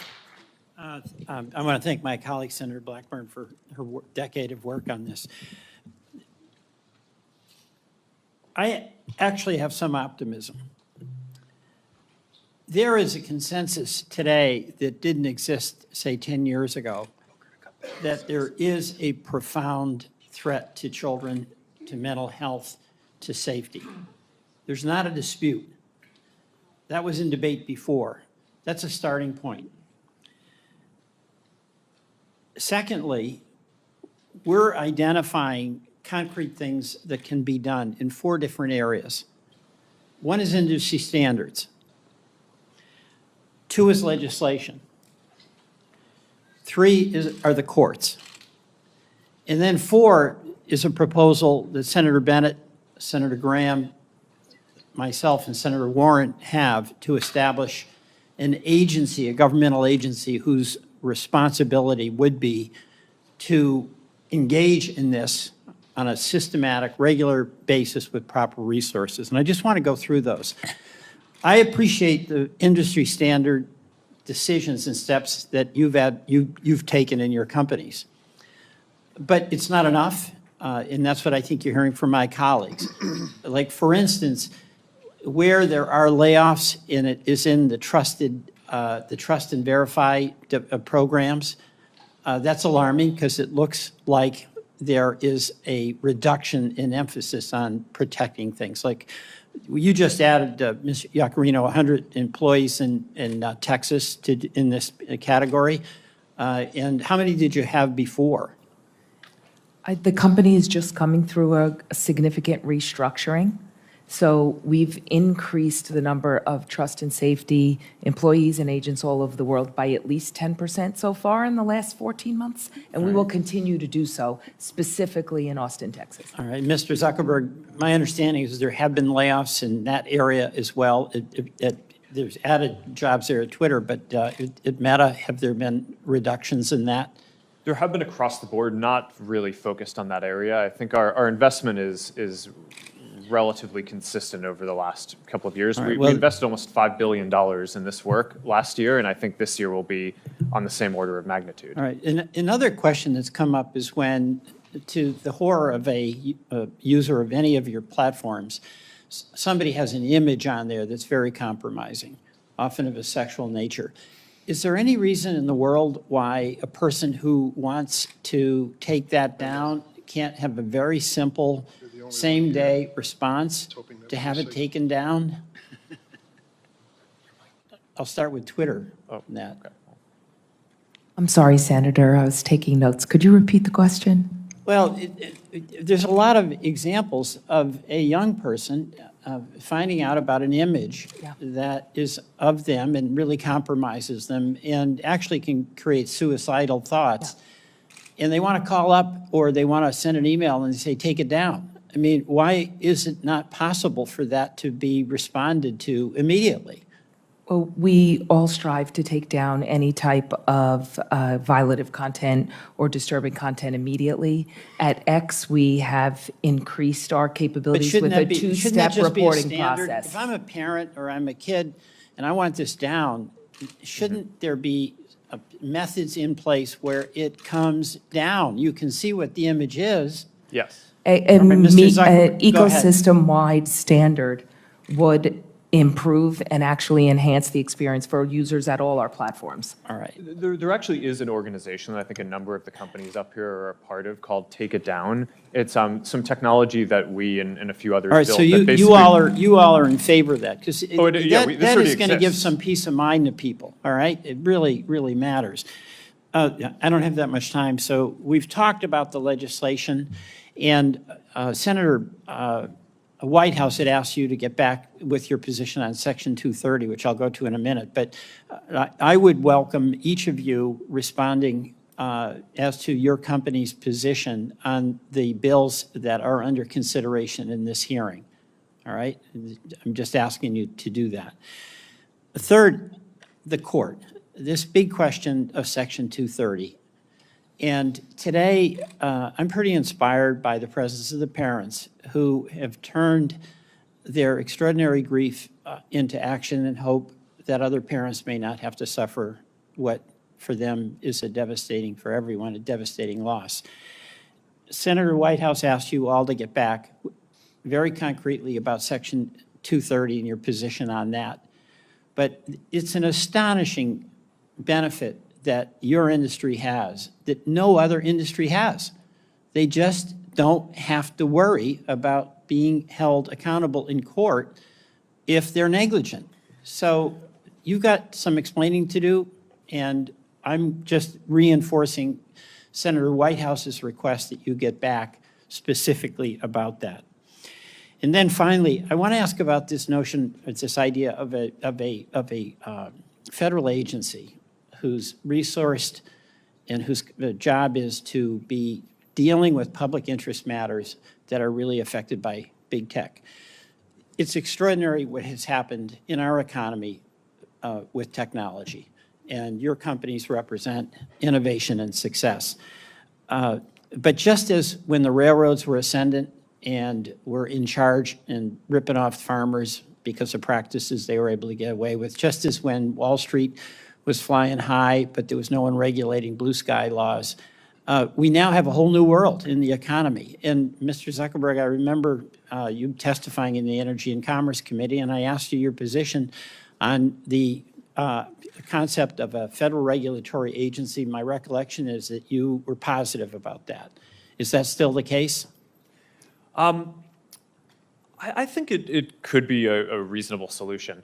There are obviously pros and cons to doing that versus through the normal, the current structure of having different regulatory agencies focused on specific issues. Right. But because a lot of the things trade off against each other, like one of the topics that we talked about today is encryption, and that's obviously really important for privacy and security. Right. But Can we just go down the line? I'm at the end, but thank you, Mr. Giacomino. Senator, I think the industry initiative to keep those conversations going would be something X would be very, very proactive about. If you think about our support of the REPORT Act, the SHIELD Act, the Stop CSAM Act, our support of the Project Safe Childhood Act, I think our intentions are clear to participate and to lead here. Yeah.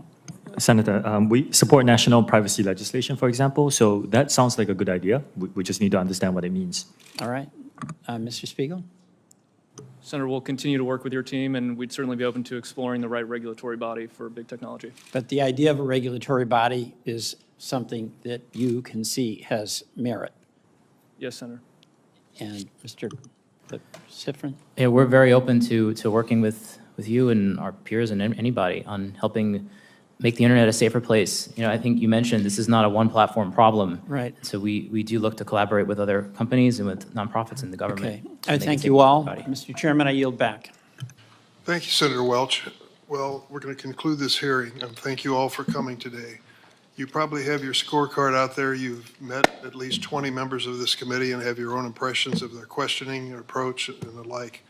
But the one thing I want to make clear as chairman of this committee for the last 3 years is this was an extraordinary vote on an extraordinary issue. A year ago, we passed 5 bills unanimously in this committee. You heard all the senators. Every spot on the political spectrum was covered. Every single senator voted unanimously in favor of the 5 pieces of legislation we've discussed today. It ought to tell everyone who follows Capitol Hill and Washington a pretty stark message. We get it, and we live it. As parents and grandparents, we know what our daughters and sons and others are going through. They cannot cope. They cannot handle this issue on their own. They're counting on us as much as they're counting on the industry to do the responsible thing. And some will leave with impressions of our witnesses and the companies they represent that you're right as an American citizen. But you ought to also leave with the determination to keep the spotlight on us to do something, not just to hold a hearing, bring out a good, strong crowd of supporters for change, but to get something done. No excuses. No excuses. We've got to bring this to a vote. What I found in my time in the House and the Senate is that's the moment of reckoning. Speeches notwithstanding, press releases and the like. The moment of reckoning is when we call a vote on these measures. It's time to do that. I don't believe there's ever been a moment in America's wonderful history when a business or industry has stepped up and said, regulate us, put some legal limits on us. Businesses exist by and large to be profitable. And I think that we got to get behind that and say profitability at what cost. Senator Kennedy, a Republican colleague, said, is our technology greater than our humanity? I think that is a fundamental question that he asked. What I would add to it, are our politics greater than technology? We're going to find out. I want to thank a few people before we close up here. I've got several staffers who've worked so hard on this. Alexandra Gelber, thank you very much, Alexandra. Jeff Hansen, Scott Jorgensen. Last point I'll make, Mr. Zuckerberg, is just a little advice to you. I think your opening statement on mental health needs to be explained because I don't think it makes any sense. There is a parent in this room who's had a child that's gone through an emotional experience like this that wouldn't tell you and me they changed right in front of my eyes. They changed. They holed themselves up in their room. They no longer reached out to their friends. They lost all interest in school. These are mental health consequences that I think come with the abuse of this right to have access to this kind of technology. So I see my colleagues. You want to say a word? I think it was a good hearing. I hope something positive comes from it. Thank you all for coming.